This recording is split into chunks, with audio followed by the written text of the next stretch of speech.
একটা ব্যবসা করার ইচ্ছে, টাকা খুব কম, একটা আইডিয়া ছিল মাথায়, 2-1 চায়না গেছিলাম তার আগে, সেই আইডিয়াটাকে নিয়ে চাউমিনটা খুললাম। আমার কাছে রিজেকশন আর ফেলিয়ারটা মানে জাস্ট কিছু এসে যায় না, হতেই পারে ফেলিয়ার, তাই বলে ছেড়ে দেবো, হালটা ধরে থাকতে হবে। মানে ভারতবর্ষের প্রথম ক্লাউড কিচেন আমি করেছি 15 বছর আগে। আমি কিন্তু একটা অমলেটও বানাতে পারি না, আমি ডিম সেদ্ধ করতে পারি না, মানে I am not a chef, but আমার কিন্তু স্বাদটা খুব বুঝি আমি। অ্যান্ড একবার যদি চাউমিনের খাবারের অ্যাডিকশন হয়ে যায় তাহলে অন্য কোনো কম্পিটিশনই নেই। আমরা যেটা আজকে করছি সেটা কপি করতে করতে আমরা আরো অনেক দূরে চলে যাবো। সো আমাদের কপি করা ইজ ভেরি ডিফিকাল্ট। মানে একটা শেফ যখন আমরা রেস্টুরেন্টে নিয়ে এলাম, বলবো এখানে কাজ করবে, রেস্টুরেন্টের কিচেনটা দেখে বললো এই কিচেনটা মানে মানে ওই যে যতটা রেস্টুরেন্টের সাইজ ছিল সেটা হয়তো যে রেস্তোরাঁতেও কাজ করতো সেই রেস্তোরাঁর টয়লেট ছিল। বলে এইখানে কি করে আমি কাজ করবো? আমি তোমাদেরকে কনভিন্স করা যে করো, এটাই একদিন বড় হবে। যে যে ছেলেগুলো আমাদের এখানে জয়েন করেছে প্লেট ধুতে, তারা হচ্ছে এখন শেফ। তো লক্ষ্মী ছাড়া ফর্মা 95-এ, আমি 99-এ জয়েন করলাম। দেখতে দেখতে 25 বছর আমাদের হয়ে গেল একসাথে। আমরা 5 জন তখনও ছিলাম, এখনো আমরা 5 জনই আছি। মানে 5 জন মানে 5টা ব্যান্ড। 6-7 তার কিন্তু কেউ হলো না। সেই ভূমি, চন্দ্রবিন্দু, লক্ষ্মী ছাড়া, ক্যাকটাস ফসিলস, এই তখনও তারা ছিল, আমরা এখনো রয়ে গেছি। আর এখন যারা বাংলা ব্যান্ড করেছে, অনেকেই করেছে, সামহাউ ওই শ্রোতাটা আই ডোন্ট নো তাদের অ্যাকসেপ্টেন্সটা কম নাকি, মানে শুধু ফ্যান ক্লাব দিয়ে কিন্তু একটা ব্যান্ড রাখতে চালানো যায় না। যে স্টেজে উঠে গেলে না একটা অন্য মানুষ হয়ে যায়, ওটাতে একটা নেশার জায়গায়। আশা করি যতদিন বেঁচে আছি চলুক লক্ষ্মী ছাড়া। সবাই আমার বলে কলকাতা থাকা আমার উচিত না, তো আমি সেটা একদম মানি না। মানে you can always try and take me out of Calcutta, আমি এটা বলি you can't take Calcutta out of me. আমি যেরকম মমতা ব্যানার্জির ভীষণ ফ্যান, ভীষণ ফ্যান।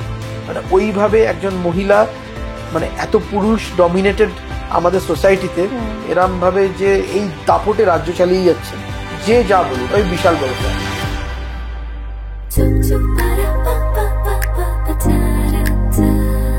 Let's talk. তিনি লক্ষ্মী ছাড়া হলেও লক্ষ্মী কিন্তু তাকে ছাড়েননি। বাঙালি নাকি ব্যবসা পারে না, এই বদনাম তিনি ঘুচিয়েছেন। নিজের ব্যান্ড এবং ব্র্যান্ড তৈরি করে নিজেকে করে তুলেছেন রোল মডেল। দেশের কম বয়সী উদ্যোগপতিদের মধ্যে তিনি অন্যতম একজন, যিনি বারবার বলেন জীবন চাইছে আরো বেশি, আরো বেশি কিছু। আজকে আমাদের গেস্ট দ্য দেবাদিত্য চৌধুরী। কেমন আছো বলো? খুব ভালো মেঘলা, খুব সুন্দর তোমার আজকে এখানে পডকাস্ট এসে ভালো লাগছে। একটা cute setup, very nice. Thank you, all my best wishes. Thank you so much. আজকে তোমার পুরো জীবনের নানা রকম ক্ষেত্রে তোমার যে আধিপত্য রয়েছে সেটা নিয়ে কিছুটা গল্প শুনবো। তবে তার আগে বলো যে তুমি যতটা না মিউজিশিয়ান বা ব্যবসায়ী, তার থেকেও বেশি আমি বলবো রোল মডেল। না সেরকম কোনো ব্যাপার নেই। রোল মডেল হওয়ার জন্য থেকে রোল মডেল হয় না। কিছু হয়তো কাজ করেছি, সেই কাজটা কিছু লোকের ভাল লেগেছে, সেখান থেকে আরো কিছু লোকের ভাল লেগেছে, তারা হয়তো মনে করেছি যে আমি তার মতন হব। আমি ছোটবেলায় অনেকের মতন হতে চেয়েছি, একসময় ক্যারাটে করতাম, হতাম ব্রুসলি হব। তারপর আমি মানে অনেকের অনেক রোল মডেল হতে পারে। তো সেরকম রোল মডেল বলে আলাদা কিছু হয় না, যেরকম অনেক লোক ফলো করে, ভাল লাগে, কারোর হয়তো কোনো জায়গায় কাউকে ইন্সপায়ার করতে পেরেছি, সেটাই বড় ব্যাপার। So role model is a very big term. না তাও আমি বলি, যদি সেভাবে দেখি যে এক তো বলে যে সাকসেসফুল হতে গেলে ট্যালেন্ট লাগে, হার্ড ওয়ার্ক লাগে, কিন্তু তার বাইরেও কোনো একটা এক্স ফ্যাক্টর তো ডেফিনেটলি লাগে। সেটা তো লাগে। আমি মনে করি যে কোনো কিছু করার জন্য 3টে জিনিস খুব একটা মানে প্রচন্ডভাবে জরুরি। প্রথম হচ্ছে তোমাকে তোমার সাবজেক্টে জানতে হবে। যেমন তুমি গান গাও, তোমাকে গানটাকে জানতে হবে। গানটা না জেনে কিন্তু কিছু হবে না। বাকি জিনিস তুমি যাই করো, মানে বেসিক জিনিসটা জানতে হবে তোমার। সেকেন্ড হচ্ছে আই ফর ডিটেলিং। মানে এটা একটা সিম্পল এক্সাম্পল আমি বলতে পারি, বাড়ির যে দিকটা তুমি তাকাবে না সেখানে ঝুল জড়ে যাবে। তো সেরকম সব দিকে নজর রাখতে হবে ব্যবসার ক্ষেত্রে।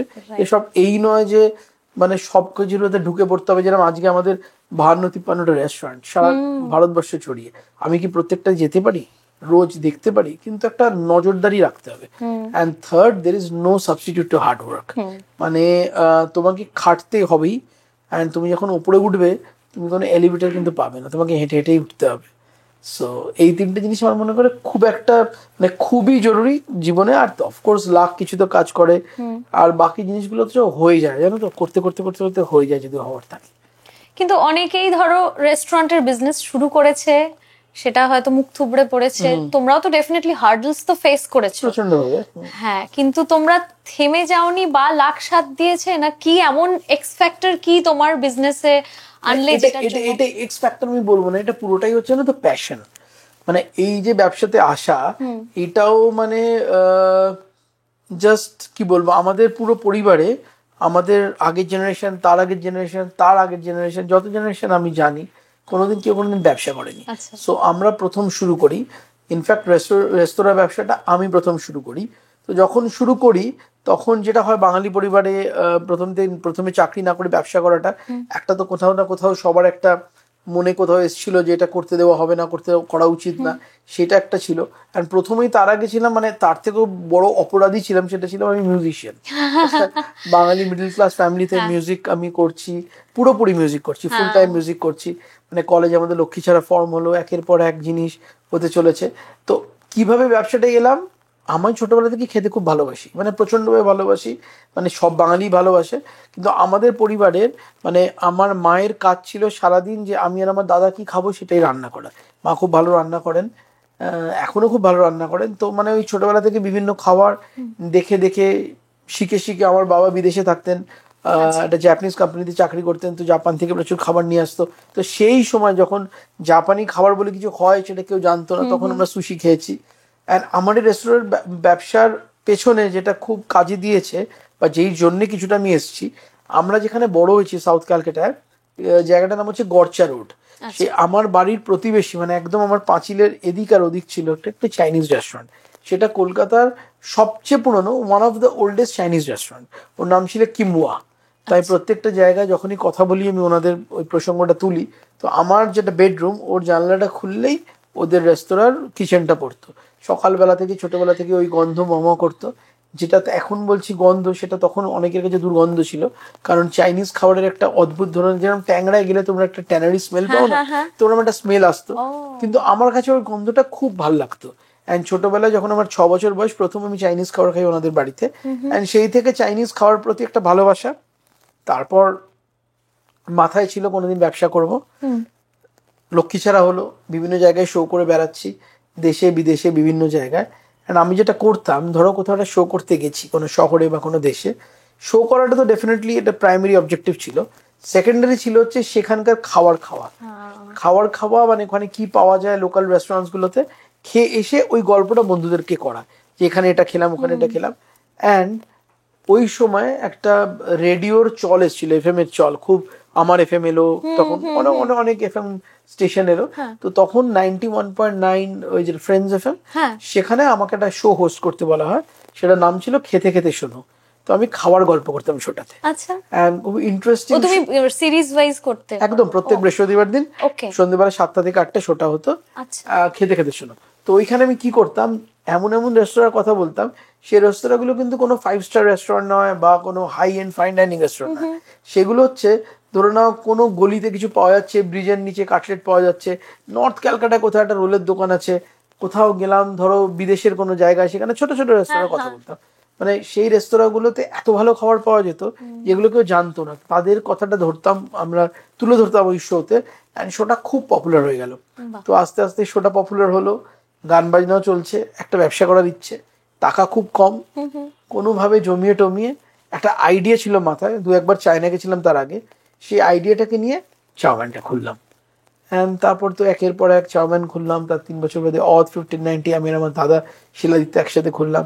তারপর চ্যাপ্টার 2 খুললাম। আবার তো হোয়াট এভার, কলকাতা পেরিয়ে বিভিন্ন জায়গায় আমাদের রেস্তোরাঁ।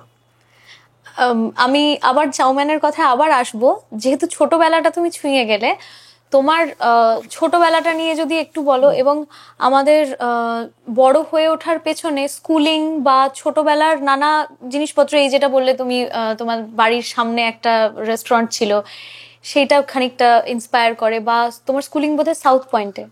ক্লাস 10 অব্দি আমি সাউথ পয়েন্টে পড়েছি, তারপর আমি 11-12 গ্রাজুয়েশন সব সেন্ট জেভিয়ার্সে। তো আমার বেশিরভাগ সময়টা কেটেছে জেভিয়ার্সেই, আর সাউথ পয়েন্টে অফকোর্স ক্লাস 10 অব্দি পড়েছি। এবার আমার ছোটবেলার কথা বললেই, আমি জানি না তোমার এই শোটা কারা কারা দেখছে, যারাই আমায় চেনে ছোটবেলায় তারা ডেফিনেটলি পর্দার ওপার থেকে হাসছে আমার কথা ভেবে। না, আমি ছিলাম আমার স্কুলে, আমার কলেজে, আমার পাড়ায়, আমার বাড়িতে সবচেয়ে দুরন্ত, সবচেয়ে বিচ্ছু বাচ্চা, আচ্ছা, মানে সবচেয়ে দুষ্টু। হ্যাঁ, অ্যান্ড আমি এমন এমন কাজ করতাম, সেই কাজগুলো কোনোদিন মানে কেউ ভাবতেই পারে না এরকম কাজ হতে পারে। মানে যদি সবাই এদিকে হাঁটছে তো আমি উল্টো দিকে হাঁটতাম, আচ্ছা, যে সময় সবাই পড়ছে সে সময় আমি ঘুমোচ্ছি, সেই সময় সবাই ঘুমোচ্ছে সে সময় পড়ার চেষ্টা করছি। মানে উল্টো পাল্টা জিনিস কোনোদিন মানে আহ, সবাই গতানুগতিক যেভাবে জীবন যাপন করবে ভেবেছিল সেভাবে কোনোদিন ভাবিনি। অ্যান্ড হয়তো সেটাও আর একটা is one of my what do I say USPs, যে আমি এই ব্যবসাতে এলাম বা যেটুকু করে খাচ্ছি আমি সবসময় একটু অন্যভাবে ভেবেছি। স্কুলে কলেজে, স্কুলে তো ছেড়েই দাও, মানে কি কি করেছে আমার নিজের মানে বলতে এখন আমি পর্দায় বলতেও চাই না।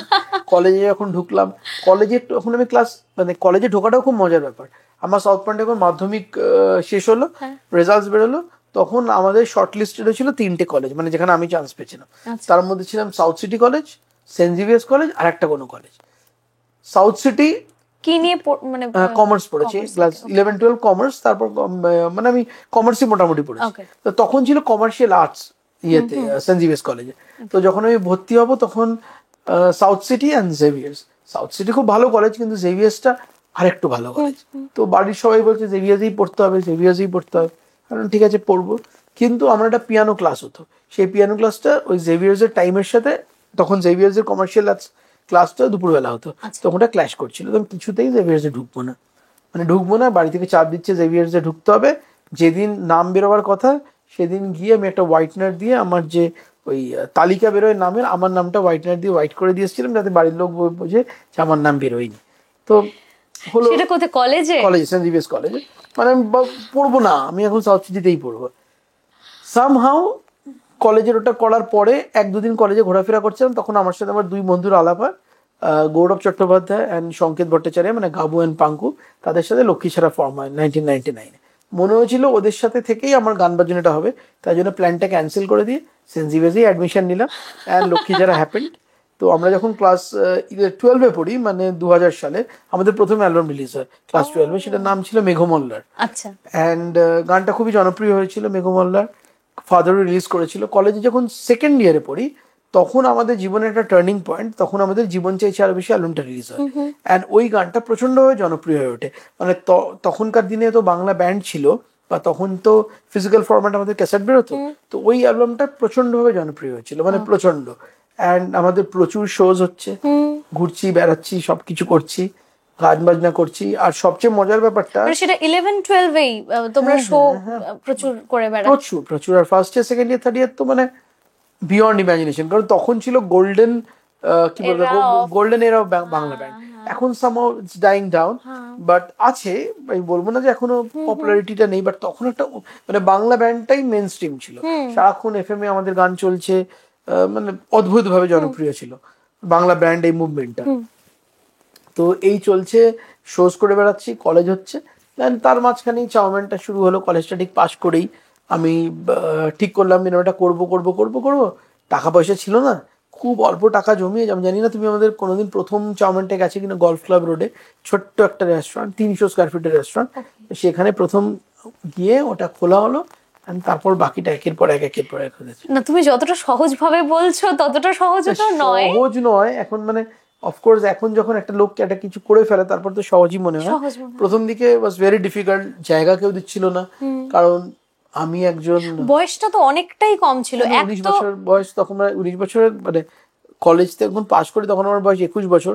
তারপর কিছুদিন চাকরি বাকরি করলাম, সেটা করে যখন মানে আমি চাউমিন খুললাম, 15 বছর হয়ে গেছে আমার। চাকরি কি আইটি কোম্পানি কোনো? না না না, আমি এমবিএ করছিলাম, আমি একটা পাবলিক রিলেশন এজেন্সিতে কাজ করা শুরু করলাম। মানে আমার জীবনে কিন্তু অনেক সাংঘাতিক সাংঘাতিক, মানে এমন এমন, লোকে বলে ফেলিয়ার ফেলিয়ার, সাকসেস সাকসেস, তুমি খুব সাকসেসফুল। আমি জীবনে যেখানে এখানে ফেল করেছি সেখানে কেউ কোনোদিন ফেল করেনি, আমি সেই জায়গায় ফেল করেছি। মানে ধরো গ্র্যাজুয়েশন যখন কমপ্লিট করলাম, তারপর এমবিএ করছিলাম আইএসডব্লিউবিএম এ, তো একটা চাকরি করব ঠিক করলাম।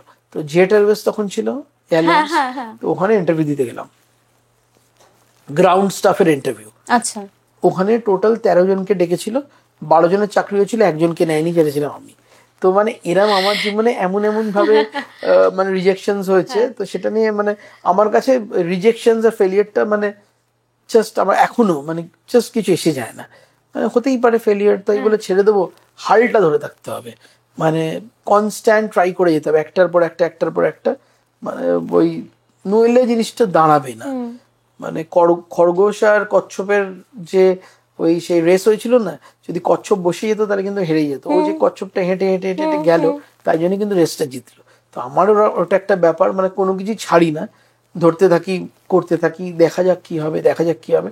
তো যখন মানে চাউমিন শুরুর সময় ইন্টারেস্টিংলি একদম টাকা পয়সা কম ছিল, কেউ জায়গা দিচ্ছিল না। যেখানে আমি রেস্টুরেন্টটা খুললাম সেখানে, সেটা নাম ছিল গল্ফ ক্লাব রোড, এখনো রেস্তোরাঁটা আছে সেইখানে। ওই নেক্সট 2 কিলোমিটার রেডিয়াসে কোনো রেস্তোরাঁ ছিল না তখন। তাই জন্য জায়গাটা আমি পেয়েছিলাম একটু কম টাকাতেই পাচ্ছিলাম। আর যিনি ল্যান্ডলর্ড ছিল, আমাদের ল্যান্ডলর্ড বলবো না, এখন আমার খুবই ক্লোজ ঘনিষ্ঠ দাদা, উনি আমাকে ডেফিনেটলি খুব হেল্প করেছিল যখন কেউ জায়গাটা দিচ্ছিল না। তো আমাকে উনি দিতে রাজি হলো। মানে ওখানে কোনো রেস্তোরাঁ হতে পারে কেউ কোনোদিন ভাবেনি, ওখানে কোনো রেস্তোরাঁ চলতে পারে সেটা তো ছেড়ে দাও, ইম্পসিবল। তো তাও আমি ভাবলাম যে আমার আইডিয়াটা, যেটা আমার এই চাউমিনের একটা আইডিয়া আছে, এটা আমি ডেফিনেটলি নিয়ে বলবো, যেটা প্রথম করেছিলাম সেটা নিয়ে, তো সেই আইডিয়াটা ক্লিক করবে সেটা ভেবে এই রেস্তোরাঁটা করেছিলাম।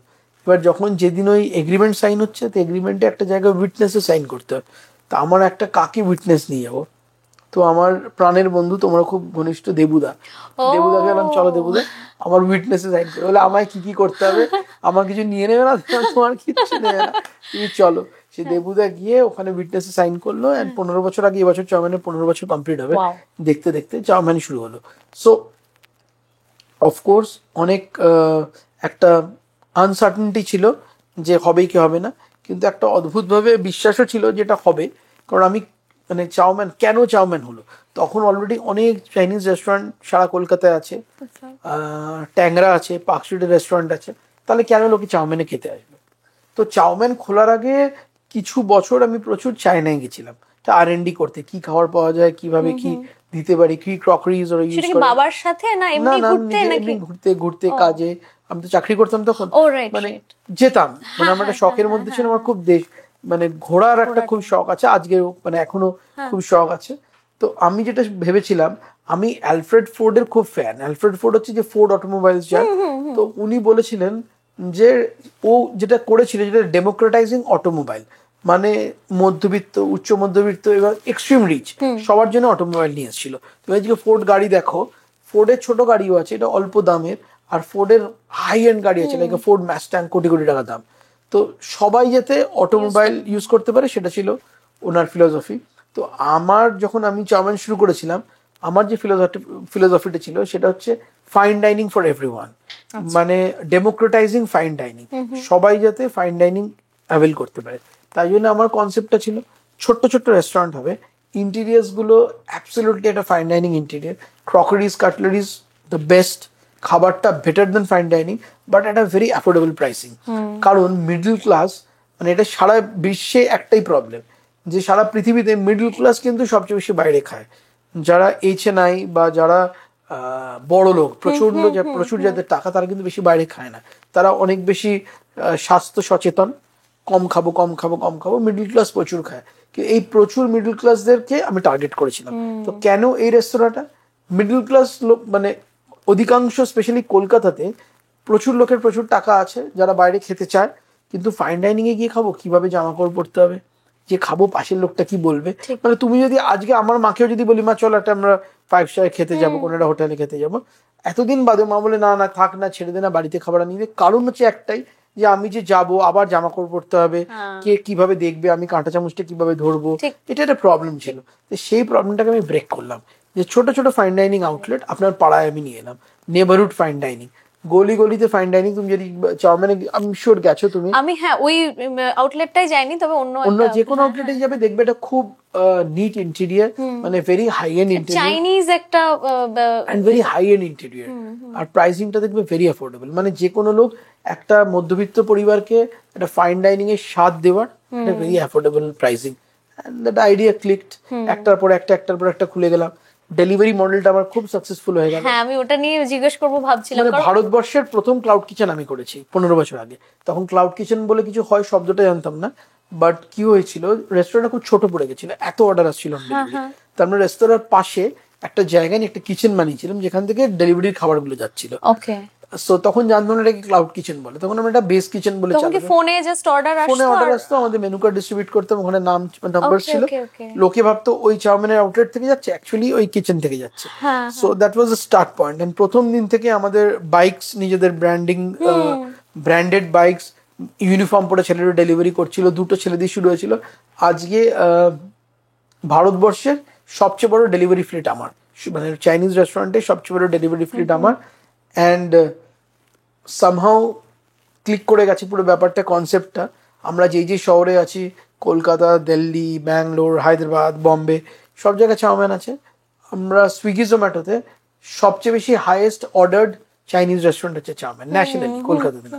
সো ওখান থেকে শুরু করে এখানে যে এসছি এই জায়গাটা, এটাই অনেক বড় মানে চেষ্টায় আমার লোকেদের সবাই মিলে সাথ দিয়েছে, হয়ে গেছে।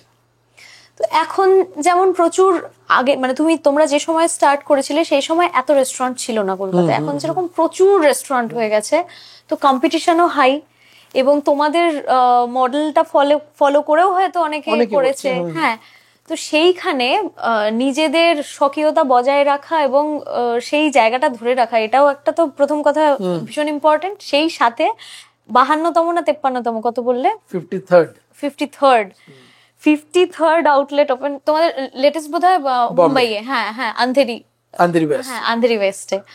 তো এইটা কি করে করলে, মানে যে মডেলটা কলকাতায় সাকসেসফুল হলো সেটা তো হতেই পারে যে হায়দ্রাবাদে নাও হতে পারে, মানে অন্য যে কোনো স্টেটের কথা বলি। অ্যাকচুয়ালি কি বলতো, খাবার ব্যবসাটা না একটু অন্যরকম। এখানে কিন্তু তুমি যদি এই ব্যবসাটা কেউ করে, আমি সাজেস্ট করবো তাকে যে 2 টাকা দিয়ে 4 টাকা লাভ করার জন্য না করার জন্য। এটা কিন্তু খুব প্যাশন ড্রিভেন ব্যবসা। মানে আজকে যেই খাবারটা আমার ভালো লাগে না সেটা আমি বিক্রি করব না, মানে খাবারটাকে মন থেকে ভালোবাসতে হবে, খাবারটাকে বুঝতে হবে। আমার যেরকম ইন্টারেস্টিং, যেখানে বলি কেউ বিশ্বাস করে না, আমি কিন্তু একটা অমলেটও বানাতে পারি না, আমি ডিম সেদ্ধ করতে পারি না, মানে I am not a chef, I can cook anything, but আমার কিন্তু স্বাদটা খুব বুঝি আমি, মানে কোন টেস্টটা চলবে কোন টেস্টটা চলবে না, এটা হচ্ছে আমার ডোমেন। তো যেটা আমার ডোমেন, সেখানে সামহাউ রিসার্চ করে করে দেখেছি যে চাইনিজ খাবারটা ওয়ার্ল্ডের সবচেয়ে পপুলার কুইজিন। তুমি পৃথিবীর যে কোনো প্রান্তে চলে যাও, কোনো খাবার না পাও, কোনো কিছু খাবার না পাও, একটা ছোট্ট চীনে দোকান পেয়ে যাবে, চীনে খাবারের দোকান। তাই জন্যে চাউমিনটা যেভাবে আমরা অন্য অন্য শহরে গেছি, তুমি বিশ্বাস করবে না, কলকাতাতে তো ছেড়ে দাও, আমি যখন কলকাতাতে ধরো তোমার এখানে আসছি গাড়ি নিয়ে, অ্যাটলিস্ট 10 জনকে দেখলাম চাউমিনের ক্যারি ব্যাগ নিয়ে রাস্তায় ঘোরাফেরা করছে, এটা তুমি নিশ্চয়ই দেখবে। সেমটাও ব্যাঙ্গালোরে, সেমটাও হায়দ্রাবাদে, দিল্লিতে কাছাকাছি, আর বম্বেটা জাস্ট খুললাম কিছুদিনের মধ্যে, সেটাও হয়ে যাবে। আসলে অ্যাফোর্ডেবিলিটি, আমাদের টেস্ট, প্যাকেজিং, পুরো ব্যাপারটা নিয়ে একটা গল্প। সেই somehow it is like an addiction. চাউমিনের খাবার অনেকের বাড়িতে দেরিতে পৌঁছয়, অনেক সময় টেস্ট একটু এদিক ওদিক হয়, কারণ এটা হচ্ছে ফ্যাক্টরিতে কোনো তৈরি হচ্ছে না, তো প্রত্যেকটা লোক নিজে রান্না করছে, তো কোনো সময় একটু নুন বেশি নুন কম হতেই পারে, চেঁচামেচি করছে গেস্ট, দেরি হচ্ছে, খাবার কমপ্লেন, কোনো সময় ভিড়ের দিন আবার পরের দিন চাউমিনেরই অর্ডার করছে। এই চাউমিনটা না এখন একটা ইমোশন হয়ে গেছে। আমি জানি না এরকম কোনো পরিবার আছে কিনা কলকাতায় যারা চাউমিনের খাবার খায় না। প্রত্যেকটা পরিবারের বাড়িতে কিন্তু চাউমিনের খাবার যায়, আইদার গিয়ে খায়, বাড়িতে আনায়। মানে যারা দর্শক, যারা দেখছে, তোমার যারা শ্রোতা দর্শক, যারাই যাই বলো, আই এম শিওর প্রত্যেকের বাড়িতে বা কোনো না কোনো দিন তারা চাউমিনের খাবার খেয়েছে। অ্যান্ড একবার যদি চাউমিনের খাবারের অ্যাডিকশন হয়ে যায়, তাহলে অন্য কোনো কম্পিটিশনই নেই। আর তুমি এক্ষুনি বলছিলে না অনেক রেস্তোরাঁ খুলছে আমাদের মডেল কপি করে, অফকোর্স অনেক রেস্তোরাঁ খুলছে, মানে গিজগিজ করছে, কিন্তু কি বলতো, মানে বাঘের ছাল পরে কি বেড়াল বাঘ হতে পারে? সে করুক না, কোনো অসুবিধা নেই। আমাদের যা R&D হয়, আমাদের একটা কিচেন আছে যেখানে শুধু R&D হয়, হিউজ কিচেন। আমরা যেটা আজকে করছি সেটা কপি করতে করতে আমরা আরো অনেক দূরে চলে যাবো। সো আমাদের কপি করা ইজ ভেরি ডিফিকাল্ট। আমাদের চাউমিনের অ্যাপটা আমি জানি কোনদিন ইউজ করেছো? আমি করেছি, আজ ছিল আমার। তোমাকে চাউমিনের অ্যাপটা হচ্ছে ভারতবর্ষের সবচেয়ে পপুলার ফুড অ্যাপ, মানে রেস্টুরেন্ট ফুড অ্যাপ। এরকম কোনো রেস্তোরাঁ নেই ভারতবর্ষে যার নিজের এই অ্যাপটা আছে, 5 লাখের ওপর অ্যাক্টিভ ইউজার আছে যারা কনস্ট্যান্ট অর্ডার করছে আমাদের থেকে। মানে দেখো, সুইগি জোম্যাটোতে কোটি কোটি কাস্টমার আছে, কিন্তু কোটি কোটি রেস্টুরেন্ট থেকে অর্ডার করছে। এখানে কিন্তু এই কাস্টমাররা শুধু একটা অ্যাপটা ডাউনলোড করেছে চাউমিনের অর্ডার করার জন্য, and they are just ordering, আরো বাড়ছে। সো এই জিনিসগুলো all put together is kind of, মানে কি বলবো, এগুলো পিলার্স চাউমিনের। আর এগুলো কপি করা অনেকে চেষ্টা করছেও, খাবারটাকে কপি করার চেষ্টা করছে, অ্যামিয়াসটাকে কপি করার চেষ্টা করছে খুব ভালো, মানে ভালোই, আমি তো বলি খুব ভালো, best of luck.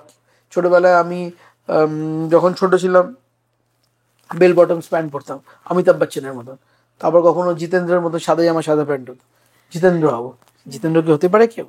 Amitabh Bachchan কি হতে পারে? কপি তো করবেই, নইলে হবে কি করে? নিজের একটা আইডেন্টিটি, নিজস্বতা একটা কিছু থাকতে হবে। প্রবলেম হচ্ছে আমি যেটা করেছি, আমি নিচ থেকে খেটে জিরো থেকে এই প্রত্যেকটা কনসেপ্ট আমি নিয়ে এসেছি। চাউমিনের খাবারগুলো যদি তুমি খাও, তুমি দেখবে আজকের দিনেও ম্যাক্সিমাম সস আমরা ইম্পোর্ট করি চায়না থেকে। আমি সসের এই টেস্টটা কেউ মেলাতেই পারবে না। এবার ওরা কি করছে, ওটা কপি করার চেষ্টা করছে কাছাকাছি। মানে একটা চাইনিজ ফোন আর আইফোন কি এক ফিচার্স থাকতে পারে, বাট দুদিন বাদেই তুমি বুঝতে পারবে চাইনিজ ফোন কি আর আইফোনটা কি। অন্য জায়গায় মানে আইফোন এতদিন অবধি চায়নাতেই হয়তো তৈরি হতো, মানে তৈরি যেখানেই হয়, iPhone is iPhone, patented iPhone. আর তুমি 10টা ফোন নিয়ে এসো না, তুমি কপি করতে পারবে? তো চাউমিনের খাবারটা ঠিক এরকম, অনেকে চেষ্টা করছে সেম। আমার দেখি মেনু জেরক্স করে নিয়ে চলে যাচ্ছে, সেম মেনুর আইটেম নিয়ে আসছে, আমরা যা ডিসকাউন্ট দিচ্ছি সেই ডিসকাউন্ট দেওয়ার চেষ্টা করছে, কম্পিটিশন হচ্ছে। আমরা না একদম এই ব্যাপারগুলোতে না গ্রাহ্যই করি না, কারণ আমার যারা কাস্টমার তাদেরকে তুমি 10 টাকায় যদি চাউমিনের মানে পাশের দোকানটাও খাবার দেয়, খাবে না, সে 500 টাকা দিয়ে চাউমিনই খাবে। This is the loyalty, this is the custom, this is the love that we have, and এটার জন্যই আছি। আর এই যে সসের কথাটা মানে তোমরা প্রথম তো নিজে গিয়ে সস আনতাম, তখন তো কোয়ান্টিটি খুব কম ছিল। তারপর ইম্পোর্টার ঠিক করলাম, চায়না থেকে থাইল্যান্ডে আসে, থাইল্যান্ড থেকে আমাদের কাছে আসে। এই সসগুলো যে কোথা থেকে আসে, কিভাবে আসে না আসে, এগুলো কেউ কপি করতে পারবে না। যদি বলে যে হ্যাঁ কেন পারবে, নিশ্চয়ই পারবে। যতদিনে সেটা কপি করবে ততদিন আমাদের সসের ইয়েগুলো চেঞ্জ হবে। বেস্ট সস এক, ওগুলোতে আমরা মিক্স করি। মানে চাউমিনের যে কোনো একটা সিম্পল খাবার, চাউমিনের চিলি চিকেনের সাথে তুমি অন্য কোনো দোকানে চিলি চিকেন রাখবে, তুমি খেয়েই বুঝতে পারবে এটা সম্পূর্ণ একটা আলাদা জিনিস। So very difficult to copy our taste. হ্যাঁ, নামটা কপি করতে পারো, চিলি চিকেন দিতে পারো, কিছু করতে পারো, রংটা কপি করতে পারো, টেস্টটা কপি করতে পারো। শুধু টেস্ট না, সবকিছু তুমি মানে চাউমিনের তোমায় কি বলবো, আমাদের প্যাকেজিংটা যদি বাড়িতে খাবার আসে দেখবে, আমি কত লোকের বাড়িতে দেখি যে চপস্টিক্স গুলো রেখে দিচ্ছি, আমরা যেগুলো চপস্টিক্স গুলো পাঠাই। তো চপস্টিক্স কেন পাঠাই? চপস্টিক্স কি লোকেরা খেতে পারে? না, খেতে পারে না। যে শহরে পাঠায় তার মেবি যতজন গেস্ট, আমাদের লাখ লাখ কাস্টমার আছে, 5% লোকও পারে না। তাহলে দেওয়া কেন? এটা একটা আমার ওথ যে আমি চাই প্রত্যেকে চপস্টিক ইউজ করুক, পেছনে ইনস্ট্রাকশনস গুলো দেওয়া থাকুক। কেউ ইউজ করে, আমাকে অনেক বলে আপনার ওটা দেখে আমি চপস্টিক ইউজ করা শুরু করেছি। এটা আমি শুরু করেছি, এবার যদি কালকে অন্য রেস্টুরেন্টে চপস্টিক দেখ কি আছে, বাট আমি তো শুরু করেছি। এবার শুধু শুরু না, যেটা বলছেন 53rd আউটলেট ওপেন করলে কোনো কাউন্ট নয়, আমাদের 3টে ব্র্যান্ড, চাউমিন অর চ্যাপ্টার 2 আমাদের এখন হিউজ এক্সপ্যানশনে আছে। এন্ড মালয়েশিয়া না কোথায় না ইন্ডিয়াতে হিউজ এক্সপ্যানশনে আছি। আমাদের 2-3 বছরের মধ্যে ধরুন আরো 50টা রেস্টুরেন্ট খুলতে হবে, কারণ আমরা পাবলিক লিস্টিং এর জন্য হয়তো যাবো। এইগুলোর জন্য আমাদের মানে প্রচন্ড ভাবে, মানে এই জন্য আই ট্রাভেল সো মাচ। তুমি এতদিন ধরে যোগাযোগ করার চেষ্টা করছিলে, বলছিলাম ট্রাভেল করি, মানে সপ্তাহে 2 দিন আমি কলকাতা থাকি, 2 দিন বা 3 দিন, 4 দিন আমার ট্রাভেল করতে হয়, নিউ লোকেশনস। আমি কিন্তু ডে টু ডে ব্যবসায় ইনভলভ না, আমার ইনভলভমেন্টটা হচ্ছে শুধু এক্সপ্যানশন, ফাইন্যান্সটা কি হবে আর নতুন কি আসবে, এটা হচ্ছে আমার ইনভলভমেন্ট। বাকি ডে টু ডে আমি একদমই ইনভলভ না। অ্যান্ড হিউজ এক্সপ্যানশন 2-3 বছর বাদে তুমি দেখতে পারবে। And I am sure Kolkata will be proud যে কলকাতার একটা ব্র্যান্ড যেটা ন্যাশনালি গিয়ে এই জায়গায় পৌঁছেছে। ন্যাশনালিও শুধু না তো, এটা তো মালয়েশিয়া না কোথায়, না মানে এখনো ইন্টারন্যাশনালি করিনি, না সিঙ্গাপুর না কোথাও করিনি, শুধু কলকাতাতেই মানে ইন্ডিয়াতেই আছি। বাট দেখা যাক পরবর্তীকালে যদি হয়। ওকে তুমি যখন বলেছেন নিশ্চয়ই হ্যাঁ, মুখ দিয়ে বলা হয়ে গেছে, তার মানে ডেফিনেটলি হয়েও গেছে হয়তো। তো তুমি যেটা বলছিলে যে এখন সপ্তাহে মাত্র 2 দিন কলকাতায় থাকো, 4 দিন। হ্যাঁ, তো তার মধ্যে তোমার ব্যান্ড রয়েছে, তুমি কখন কি করে মানে ম্যানেজ করো, কি করে টাইমটা ম্যানেজ করো কি করে? দেখো এটা কি বলতো, যদি মন থেকে কিছু করতে হয় ঠিক টাইম বেরিয়ে যায়। মানে আমি ব্যবসাটা এখন একদম ব্যবসা হিসেবে দেখি না, এখনো মনে হয় যেন এটা একটা প্যাশন। আমার খাবার ব্যবসাটাও passion, music is also my passion. মানে লোকে অবাক হয়ে যে আমাকে বলে লক্ষ্মী চ্যানেল, আমি প্রত্যেকটা শো অ্যাটেন্ড করি, প্রত্যেকটা শো। অ্যান্ড আমাদের এই ফুড ইন্ডাস্ট্রিতে স্পেশালি ইস্ট ইন্ডিয়ায় মেন টাইম অফ বিজনেস হচ্ছে দুর্গাপুজো, মানে যে সময় প্রচুর ভিড় হয় দুর্গাপুজোর ওই সময়টা, দুর্গাপুজো থেকে শুরু করে কালী পুজো। অ্যান্ড আমি মোস্ট অফ দ্য টাইম ওই সময় তো থাকিই না, লক্ষ্মী চ্যানেলের সাথে ট্যুর থাকি। এবারেও আমরা ইউএস আর টরন্টো চলে যাচ্ছি। তো লোকে বলে কি করে চলে যাচ্ছে, তোমার এত রেস্টুরেন্ট চলছে কি করে? It is because of the team একটা যে আমার টিম তৈরি করেছি, আমাদের সাথে মোটামুটি 2,500-3,000 ছেলে কাজ করে এখন, আমাদের যে স্ট্রাকচারটা তৈরি করেছি, মানে সেটা আমাদের কাছে প্রচন্ডভাবে, মানে আমার ক্ষেত্রে কাজে লেগে গেছে। ইউনো কি বলে বলো তো লোকে, যে you must hire the best team members, best manpower. Best বলে কিছু হয় না, it is the right team member. একটা লোক যে বেস্ট নয় কিন্তু আমার জন্য রাইট, তো নিজের জন্য নিজের সাথে সবসময় ঠিক লোকদের রাখতে হয়, যারা আমার মতনই ভাবে, আমার মতনই প্যাশনেট। সামাও দাঁড়িয়ে গেছে, তারাই সব দেখছে, আমি ওদেরকে ইন্টারফেয়ারও করি না ওদের কাজে, ওরা ওদের মতন করে। আমার ওই 3টেই কাজ, একটা হচ্ছে এক্সপ্যানশন, মোটামুটি ফাইন্যান্সটা কি হবে সেটা একটা দেখার, আর নতুন কি হবে, নতুন মেনু, নতুন ক্রিয়েটিভ কিছু, যখন আমাদের প্রচুর জিনিস ক্রিয়েটিভ আমাদের চাউমিনে দেখতে পারবে, সব রকম ফেস্টিভ্যালস হচ্ছে, বিভিন্ন জিনিস হচ্ছে, সেগুলোতে আমি ইনভলভ। এছাড়া ডে টু ডে মানে তুমি ডেফিনেটলি হয়তো অতটা ইয়ে করতে হয় না, মানে অতটা মাথা লাগাতে হয় না, বাট ইনিশিয়ালি তুমি যখন শুরু করেছিলে তখন তো ডেফিনেটলি রাইট পারসন ডিসাইড করা, মানে তখন প্রথম কথা হচ্ছিল, যখন প্রথমে শুরু করেছি তখন তো টাকা ছিল না, তো মানে আমি নিজেই, লোকজন ছিল খুবই অল্প, তারা মানে তাদেরকে কনভিন্স করা ওয়াজ ভেরি ডিফিকাল্ট।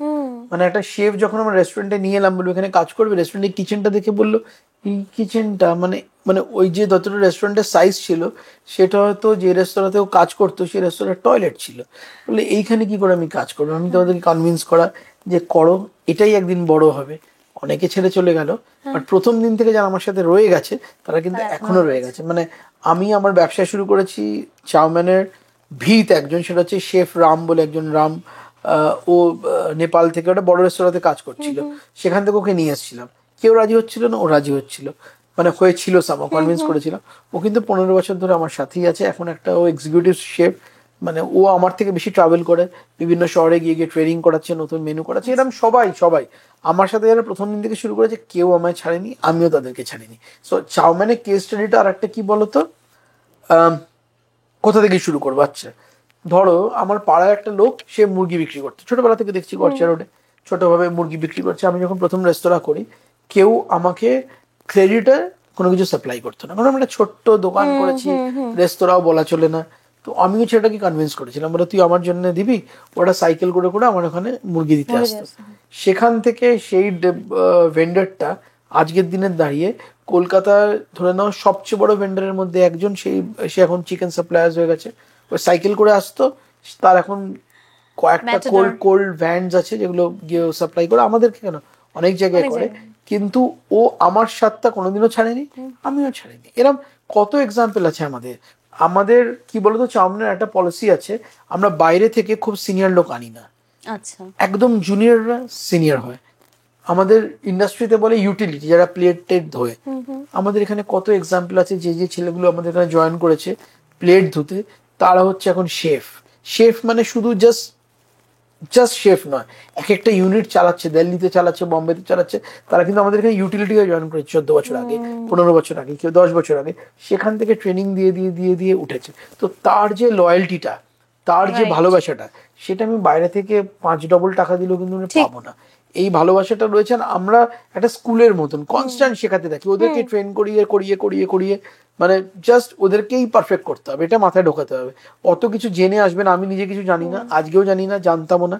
আমি মনে করি ওরাও কিছু জানে না, ওদেরকে আমাকে শেখাতে হবে, আমাদেরকে শেখাতে হবে। সে একজন আরেকজনকে শেখাচ্ছে, সে আরেকজনকে শেখাচ্ছে।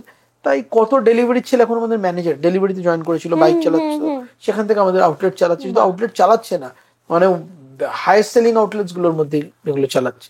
তো এইখানে কি হয়, এই ব্যাপারটাতে লয়্যালটি ফ্যাক্টরটা, সেন্স অফ বিলংনেস অনেক বেড়ে যায়। মানে তুমি বিলং করবে এই ব্র্যান্ডটার সাথে, সেটা বাইরে থেকে কোনোদিন হয় না। হ্যাঁ, অফকোর্স আমরা নিই, আমাদের এখন এত এক্সপ্যানশন হচ্ছে, এত নিচের থেকে ছেলে কোথায় উঠবে, কিছু আসে, তারাও আমাদের সাথে ব্লেন্ড করে যায়। কিন্তু যারা আমাদের সাথে একবার থেকে যায়, তারা সচরাচর যায় না। It's kind of a family for us. Right right, definitely. মানে একজন মানুষ থাকতে থাকতে যখন দেখতে পায় যে তার ইনক্রিমেন্ট হচ্ছে in terms of not only monetary, but as well as এটা কি বলতো, শুধু ইনক্রিমেন্ট বলছি না আমি, না আমি বলছি মানিটারি ইনক্রিমেন্ট শুধু না, আমি বলছি যে একজন ডেলিভারি যাত্রাটা চেঞ্জ হয়ে যাচ্ছে। হ্যাঁ, আমি সেটাই মানে বলছি। ওর জীবনে কোনোদিন সে ভাবতেই পারেনি যে আজকে একটা শেফ হবে। ও ভেবেছিল প্লেট ধোবে, কালকে গ্লাস ধোবে, তারপর একটা কিছু করবে, কিছু করবে। এখানে ওর জীবনে এটা কি বলতো, ওর জীবনটাকে চেঞ্জ হয়ে যায়, ট্রান্সফরমেশন। এটা আমরা প্রচন্ড ভাবে করি, এখনো করি, সবসময় করি।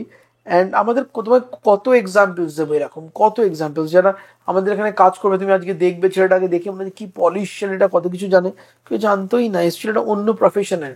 মানে আমি টেকনিশিয়ান স্টুডিওতে অনেক বছর আগে লক্ষ্মীঝাড়া শুটিং এ গেছি, একটা হেল্পার ক্যামেরা, যে ক্যামেরা হেল্পিং করে না, সে ঘুরছে ঘুরছে ঘুরছে, খুব ভালো ছিল, ব্রাইট ছেলে, দাদা দাদা করছে, দাদা এই গানটা শুনেছি ওই গানটা শুনেছি, লক্ষ্মী ছাড়া কি করিস বলে, এখানে কত টাকা রোজগার করিস, বলে আর ভাল লাগছে না রাত্রি বলে, তো আমাদের সাথে কাজ করবি, চলে আসছে সেই ছেলেটা আমাদের সাথে 13 বছর হয়ে গেছে, সে আমাদের একটা রেস্টুরেন্টের ম্যানেজার এখন, সুপার কাজ করছে, ও কিন্তু জানতোই না রেস্তোরাঁ কাকে বলে, ক্যামেরার হেল্পার ছিল। তো এরম আমাদের এখানে না ছড়িয়ে আছে এরম ছেলে। আসলে আমারও তো সেরকম ভাবে কোনোদিন আমি কোনো হোটেল ম্যানেজমেন্ট কলেজে যাইনি, বা আমার সেরকম ভাবে খাবার ব্যবসার কোনো পুঁথিগত শিক্ষা নেই, বা বংশ পরম্পরাতেও তোমরা করো না। কেউ নেই, এটা আমি শিখে শিখে করেছি, এটা আমি বিশ্বাস করি যে শিখে শিখেই হয়ে যায়, সামাও তো হয়ে যাচ্ছেই, রাইট, এতটা তো চলে এসেছি। রাইট। একটু লক্ষ্মী ছাড়ার কথা আরেকবার আসবো। তোমরা কলেজে পড়াকালীন লক্ষ্মী ছাড়ার ব্যান্ডটা করেছো এবং এতদিন ধরে সেটা মানে যথেষ্ট সফল। লাস্ট তোমরা কোন ইয়ার যেন ওটার অ্যালবাম রিলিজ? এই বছরই বেরিয়েছে না, 2025 না 24-এ? 2024-এ। হ্যাঁ হ্যাঁ। তো এখন তুমি যেটা বলছিলে যে সেই সময় একটা গোল্ডেন এরা অফ অ্যালবাম মানে ব্যান্ড ছিল, এখন অত বাংলা ব্যান্ড দেখাই যায় না, বা করছে মানে করছে কিন্তু সেই অর্থে কেন সাকসেসফুল হচ্ছে না মনে হয় তোমার? দেখো, প্রথম কথা হচ্ছে বাংলা ব্যান্ডটা কি সেটা তোমায় জানতে হবে। বাংলা ব্যান্ডটা ফর্ম হয়েছিল নিজেদের কথাটা নিজেদের ভাষায় বলার জন্য, অ্যান্ড অনেকেই ছিল তার পেছনে, but Bangla band, father of Bangla band music যেটা বলি আমরা, গৌতম চট্টোপাধ্যায়, উনি শুরু করেন। তো লক্ষ্মী ছাড়া ফর্ম হয় 95-এ, মানে 95-এ যখন খুবই ছোট ছিল গাবু, ওরা লঞ্চ মানে ওই লক্ষ্মী ছাড়া নামটা উনি দেন, মানে গৌতম চট্টোপাধ্যায় দেন, অ্যান্ড আমাদের পড়াশোনায় জলাঞ্জলি অ্যালবামটা মানে গানটা রিলিজ হয় ওইখানে। কিন্তু প্রফেশনালি গান মানে লক্ষ্মী ছাড়া হিসেবে একসাথে কাজ করা 1998-9 থেকে, আমি 99-এ জয়েন করলাম। দেখতে দেখতে 25 বছর আমাদের হয়ে গেল একসাথে, অ্যান্ড 25 বছর একটা ব্যান্ড একসাথে চালানো, এটা কিন্তু ভেরি ডিফিকাল্ট, মোর দেন মাই ব্যবসা চালানো, কারণ 5 জনের 5 রকম মত, তার মধ্যে লাইন আপ চেঞ্জ হয়, আপস ডাউন হয়, কিন্তু যাই জিনিসটাকে চালিয়ে নিয়ে যাওয়া আর এখনো রেগুলার কনসার্টস করা, এখনো সবকিছু করা, এটা একটা ডেফিনেটলি একটা অন্যরকম ব্যাপার। তো তখন যেটা হতো, আমি বলছি 2099, 2000, 2001, 2, 3, 4, ওই সময়টা রেডিও স্টেশনস গুলো প্রচুর বাংলা গান চালাতো, আমাদেরও প্রচুর শোজ হতো। 2008-9-এর পর থেকে একটু সামহাও এটা কমতে লাগলো। আর একটা বাংলা ব্যান্ড বা একটা বাংলা ব্যান্ড মিউজিকের মানে আশেপাশে কি হচ্ছে খুব ইম্পর্টেন্ট, মানে তার সাথে সাথে কি হচ্ছে। স্যাডলি আমরা 5 জন তখনও ছিলাম, এখনো আমরা 5 জনই আছি, মানে 5 জন মানে 5টা ব্যান্ড, 6-7 তার কিন্তু কেউ হলো না। কিছু যারা ছিল তারা চলে গেল, তারা পরশ পাথর আগে ছিল আর তারা পারফর্ম করে না, সেই ভূমি, চন্দ্রবিন্দু, লক্ষ্মী ছাড়া, ক্যাকটাস, ফসিলস, এই তখনও তারা ছিল, আমরা এখনো রয়ে গেছি। তুমি একটা 6 নম্বর ব্যান্ড বলো, নাম বলো, একটা বাংলা ব্যান্ড যারা এখনো শোজ করছে, যে কোনো বলো, একটা কোনো পপুলার মনে পড়ে তাদের একটা গান বলো।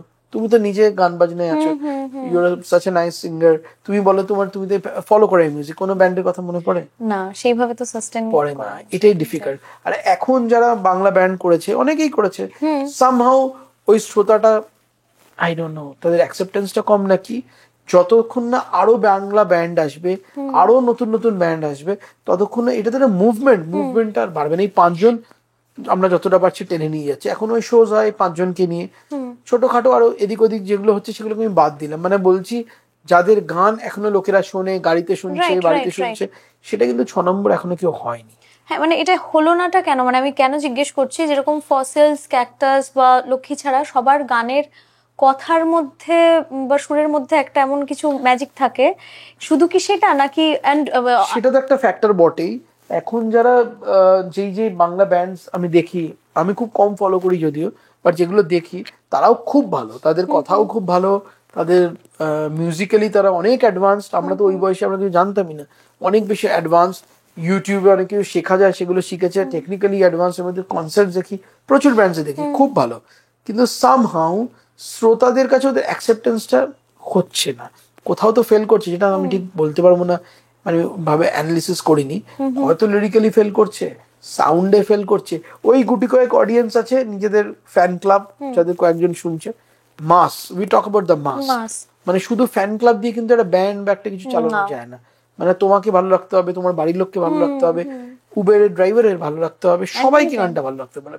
তো এরকম আমাদের গানও যেগুলো আছে পপুলার, সেগুলো লোকে এখনো শোনে, সব ব্যান্ডেরই আছে শোনে, কিন্তু তারপরে আর এলো না। তাই জন্য সামহাও মনে হয় এই মুভমেন্টটা কোথাও জায়গায় গিয়ে একটা জায়গায় জাস্ট আটকে গেছে। হয়তো পরবর্তীকালে আরো ব্যান্ড আসবে। আর একটা খুব বড় ফ্যাক্টর হচ্ছে, আমরা যখন শুরু করেছি না, প্রত্যেকটা টেলিভিশন চ্যানেল, আমাদের রেডিও স্টেশন প্রচুর বাংলা ব্যান্ডের শো করতো, কত শোজ করেছি। রাইট। এফএম স্টেশনে তো, তারা বাংলাতেও তো তারা বাংলা মানে সবকটা স্টেশনে হতো, মানে চ্যানেলে হতো, স্টেশনে তো সারাক্ষণ বাংলা ব্যান্ডের গান চলতো। আমার এফএম বলে যে স্টেশনটা এসেছিল, ওটা তো বাংলা ব্যান্ডের গান, বাংলা গান নিয়েই হয়েছিল। এই স্টেশনগুলো এখন আর বাংলা গান বাজায় না, বাংলা ব্যান্ডের গান বাজায় না। বাংলা গান স্টেশনগুলোই তো উঠে যাচ্ছে থাকলেও তারা সব মেন স্ট্রিম সিনেমার গান বাজাচ্ছে। সেই গানগুলো ভালো, খুবই ভালো, আমাদের বন্ধু বান্ধবেরাই সেখানে গিয়ে গাইছে, সবই করছে, কিন্তু বাংলা ব্যান্ড হিসেবে সেরকম শোজ খুব একটা হচ্ছে না। রূপমের একটা শো হয়, রূপম অন দ্য রক্স, সেখানে বাংলা ব্যান্ড ও প্রমোট করে, খুবই ভালো। যে ও চেষ্টা, মানে সবসময় ওর তো একটা সাংঘাতিক ফ্যান ফলোয়িং আছে। ও ওই শোটা আমি দেখেছি, অনেক বাংলা গান বাজায়, বাট ওই একটা শোতে বাংলা গান বাজিয়ে, মানে বাংলা ব্যান্ডের গান বাজিয়ে মনে হয় না এই মুভমেন্টটাকে আরো সাস্টেন করা যাবে। So we need more such shows, আর এরম ধরনের ইনিশিয়েটিভ সবাই মিলে, যাতে এই মুভমেন্ট আরো চলে। রাইট। অ্যান্ড আরেকটা প্রশ্ন করব, ওয়াই ডিড ইউ সে যে মানে তুমি এত যে বিজনেস এক্সপ্যান্ড করেছো, সেটার থেকেও তোমার কঠিন মনে হচ্ছে যে ওই ব্যান্ড টিকিয়ে রাখা? তুমি এখনই আসলে কি বলতো, ব্যান্ড টিকিয়ে রাখার মানে এটার থেকেও এটা কঠিন কেন মনে হচ্ছে তোমার? কঠিন মানে এটাতে অনেকটা বেশি আমরা ইমোশনালি ইনভেস্টেড। মানে আজকের দিনে দাঁড়িয়ে যদি একটা কোনো বড় বিজনেস ডিল বা লক্ষ্মীছাড়ার কনসার্ট হয়, I would prefer going to the Lakkhichhara concert. তো বিজনেস ডিলটা হবে, হতে থাকবে, ম্যানেজ করা যাবে, কিন্তু মন পড়ে থাকে কিন্তু ওখানে। এই নয় যে কোনোদিন এরকম হয়নি যে আমার একটা ভীষণ ইম্পর্টেন্ট কাজ হয়ে গেছে, পড়ে গেছে, আমি শোজ মিস করিনি, করেছি, অফকোর্স করেছি, কিন্তু মনটা পড়েছিল কিন্তু স্টেজেই। মানে স্ট্রেস থাকে তো আমাদের প্রচুর, কাজের বিভিন্ন রকম স্ট্রেস থাকে, এত ট্রাভেলিং থাকে। যখন আমি স্টেজে উঠি শোজ করার জন্য লক্ষ্মীছাড়ার সাথে, ওই 2 ঘন্টা 2.5 ঘন্টা না, আমি মানে জানি না আমি কে, মানে আমি সব কিছু ভুলে যাই। মানে এটা মানে কোন নেশার ঘুরে থাকি আমি জানি না, মানে মনেই হয় না 2.5 ঘন্টা কেটে গেল। এখনো দাঁড়িয়ে ওই যে স্টেজে শুরু হলো গান, সব ভুলে গেলাম, বাকি সব ভুলে গেলাম। আবার যখন নামলাম তখন আমি আমার নিজের জায়গায় এলাম। তো ওইটা না, তোমাকে আমি বলে বোঝাতে পারবো না। তুমি তো নিজেও কনসার্ট করো, তুমি জানো, একবার তুমি এত শোজ করো যে স্টেজে উঠে গেলে না একটা অন্য মানুষ হয়ে যায়, আমরা একটা অন্য মানুষ হয়ে যাই। তো সেটাই, ওটাতে একটা নেশার জায়গায়। আশা করি যতদিন বেঁচে আছি চলুক লক্ষ্মীছাড়া। হ্যাঁ, ডেফিনেটলি চলবে। না, প্র্যাকটিস বা রিহার্সালস করার সেরকম সময় পাও? হ্যাঁ, সেটাও ম্যানেজ করে নাও? সেটা খুব মজার ব্যাপার।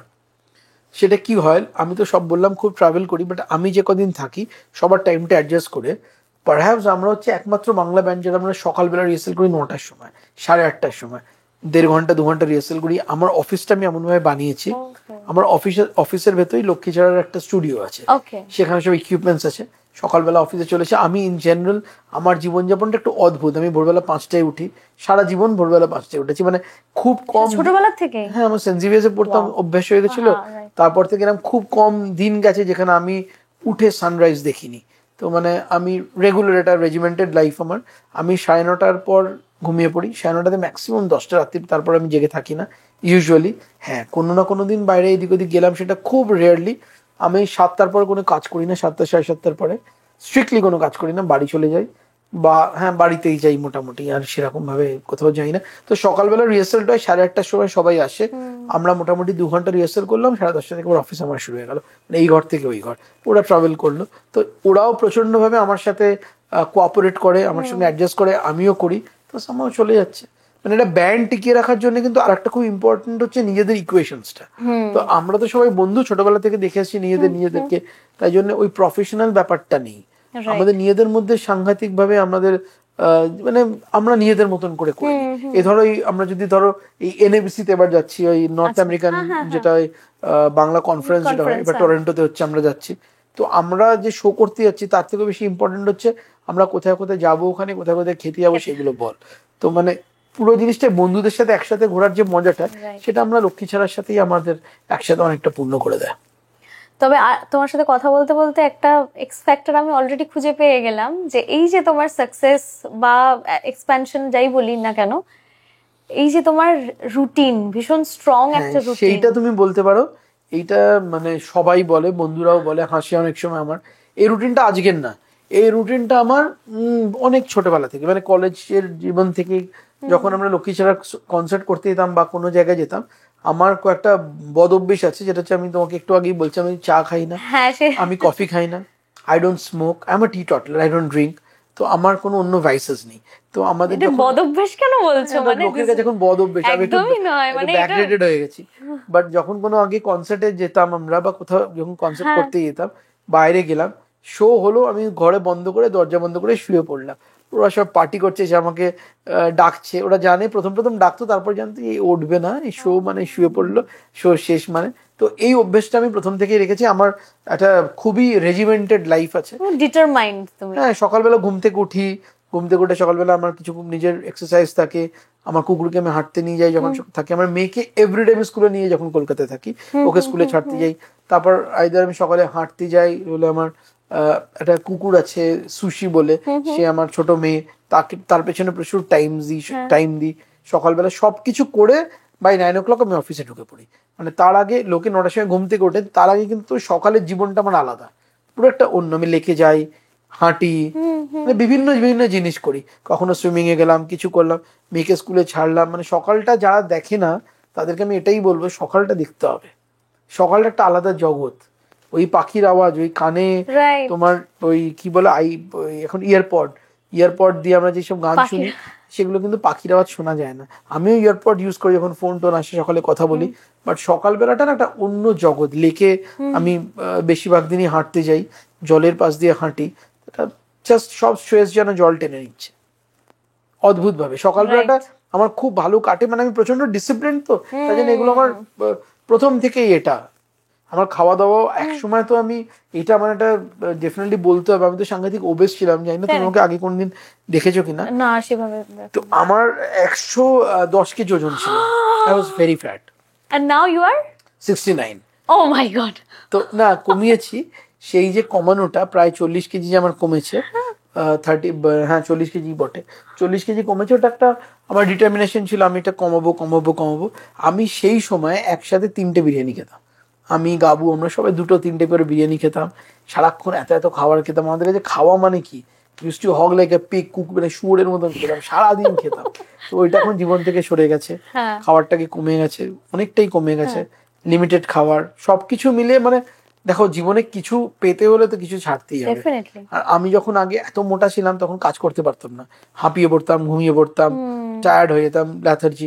এই লাস্ট 5 বছর ধরে আমি যে আমার ওজনটা কমিয়েছি, 5-6 বছর ধরে, আমার অনেক বেশি আমার নিজের কাজের জিলটা আমি দেখেছি, পেয়েছি, অনেক বেশিক্ষণ কাজ করতে পারছি, এত বেশি ট্রাভেল করতে পারছি, সবকিছু মিলিয়ে। তো health is something that everyone should focus on, and happiness of course. যদি খুশি না থাকো কোনো কিছু করে, সেটা একদম করা উচিত না। আর এই খুশি থাকার জন্য কিন্তু প্রচুর টাকা দরকার হয় না, এটা আমি সব জায়গায় বলি, মানে একদমই দরকার হয় না। আমি অনেক লোককে চিনি আমার আশেপাশে আছে, তারা খুবই সাধারণ, তাদের রোজগার খুবই সাধারণ, প্রচন্ড আনন্দে আছে, প্রচন্ড খুশি আছে, অল্পতে তারা সন্তুষ্ট, মানে প্রচন্ড ভাবে। এখন অনেকের কাছে প্রচুর টাকা আছে কিন্তু প্রচন্ড আনহ্যাপি জীবনে। তো ওই সকালবেলা যখন হাঁটতে যাই, ভীষণ খুশি থাকি। আমার মেয়েকে যখন স্কুলে ছাড়তে যাই, প্রত্যেক দিন, আমার মেয়ের 9 বছর বয়স, ক্লাস 5-এ পড়ে, প্রচন্ড দুষ্ট। ও হচ্ছে আমার একদম কার্বন কপি, দেখতেও আমার মতন, হ্যাঁ, দেখতে অনেকটা একই রকম দেখতে। এটা বললে আমার বউ রেগে যায়, ভীষণ রেগে যায়, অশান্তি করে, বলে না, ও তো তোমার মতন দেখতে না। ও দেখতেও আমার মতন, ওর মানে দুষ্টুমিটাও, বাদরামিটাও পুরো আমার মতো। তাই জন্য ওকে আমি বেশি কিছু শাসন করতে পারি না। ও আমাকে বলে, মানে আমাকে তো ছেড়ে দাও, মানুষের মধ্যেই ধরে না, মানে ও কিছুই, আমি ওকে কোনো শাসন করি না, ওর মা ওকে শাসন করে। আর প্রত্যেকদিন যখন ওকে স্কুলে নিয়ে যাই, এভরিডে ওকে একটা করে গল্প বলতে হয়। আর আমি কি কোথা থেকে গল্পগুলো বলবো, আমি বানিয়ে বিভিন্ন রকম, মানে যত ক্রিয়েটিভিটি আছে মাথায়, ভূতের গল্প, এই গল্প বলতে বলতে এভরিডে আমাকে একটা গল্প বলতে নিয়ে যেতে হবে। আর খুব চালাক, যদি গল্পটা অর্ধেক বলে ভুলভাল বলে ফেলছে, এটা তো ধরে ফেলে, এটা তো হলো না, এটা তাহলে কি করা হলো। মাঝে মাঝে ঘুমিয়ে পড়ে, টায়ার্ড হতে, মানে সকাল রাত ভোরবেলা স্কুলে যায়, তো মানে ওই সবকিছু নিয়ে। আর আমি খুব চেষ্টা করি ওকে টাইম দিতে, যখনই মানে বললাম না 7:30 পরে আমি কাজ করি না, বাড়িতে চলে আসি, তো ও পড়ে বা বিভিন্ন জিনিস, ও পিয়ানো বাজায়, আমি জাস্ট এই নয় যে ওকে আমি শেখাচ্ছি বা পড়াচ্ছি, ওই বাড়িতে থাকা, ও করছে আমি দেখছি। সানডে সানডে ওকে নিয়ে সকালবেলা আমি বেরোই, ব্রেকফাস্টে যাই। কি হয়ে গেছে ওদের জীবনটাও, ওদের স্কুলের বন্ধুরা বা ওরা যখন বেরোয় এমনি অন্য সময়, ওদের কাছে কাছে ঘুরতে যাওয়া মানে মলস, মানে তোমার ধরো গেম ডেট, প্লে ডেট, যেখানে যাচ্ছে ওরা এই ভিডিও গেম যেখানে সব আছে ওগুলো সব জায়গায় যায়। আমি কিন্তু একদম এগুলোতে নিয়ে যাই না। ওর মা নিয়ে যায়, বন্ধুরা নিয়ে যায়, আমি ওকে নিয়ে যাই হচ্ছে ধরো নাও সেন্ট পলস ক্যাথিড্রাল সকালবেলা নিয়ে গেলাম, কোনোদিন নিয়ে গেলাম বিড়লা প্ল্যানেটোরিয়াম, কোনোদিন মিউজিয়ামে নিয়ে গেলাম, বিভিন্ন বিভিন্ন গড়ের মাঠে নিয়ে গেলাম সকালবেলা। খুব এনজয় করে ও, কারণ ও তো সারাক্ষণ একটা কি বলবো একটা এনভায়রনমেন্টের মধ্যে থাকে, সেখানে হচ্ছে শুধু এয়ার কন্ডিশনে বসে আছে, সেখান থেকে এখানে যাচ্ছে ওখানে যাচ্ছে। আমি ওকে সকালবেলা নিয়ে যাই, তারপর আমরা ব্রেকফাস্ট করি সকালবেলা সানডে। তো ওই সবকিছু মিলিয়ে ও আমাকে বলে you are my personal joker. ঠিক আছে, এটা আমি খুব এনজয় করি। ও বলে মানে পুরো এত বেশি অ্যাডভান্স, আমি আমার ফোনের ফিচার্স জানি না, ও সব জানে। মানে এটা কিভাবে করা দেখা, ও ঠিক দেখিয়ে দেয়, কি করে যে শিখলো আমি জানি না। So life is a learning process, আমি তো ওর থেকেও শিখি, সবার থেকে শিখি, ওর থেকেও শিখি। তো তুমি বললে যে 7:30টার সময় বাড়িতে যে ঢুকে যাও, তারপর মানে অফিসে তো থাকো না ঠিক আছে, কিন্তু একদম অফিসের কাজটাও পুরো ছেড়ে আসো ওখানে? মানে কোনো জীবনে কাজ করি না। ওয়াও। আমার একটা খুব সুন্দর ছাদ আছে বাড়িতে, যেখানে আমরা থাকি হিন্দুস্তান পার্কে। ছাদ আছে, খুব বড় ছাদ আছে, সুন্দর ছাদ। ওটা আমি বানিয়েছি অনেক দিন ধরে। আমার স্বপ্ন ছিল একটা ভালো, কারণ আমার খুব ছাদ ভালো লাগে, সেখানে বসে থাকি। আমার বাড়ির কাছাকাছি সব বাড়িগুলো একটু নিচু, তাই জন্য ওখান থেকে পুরো ক্লিয়ার ভিউ। সাউথটা হচ্ছে লেক, আমার পুরো খোলা, প্লেন উঠছে নামছে দেখি, টেক অফ করছে, ল্যান্ডিং করে, তারা দেখছি, বসে আছি খুব সুন্দর ভাবে। ওই বললাম না, মানে খুশিতে থাকতে হলে, আনন্দে থাকতে হলে জীবনে বেশি কিছু দরকার হয় না, বেসিক কিছু জিনিস দরকার হলেই চলে। অফকোর্স লোকে বলবে যে তুমি একটা কিছু এখন এইসব বলতে পারছো বিকজ হয়তো তুমি এটা কিছু অ্যাচিভ করেছো।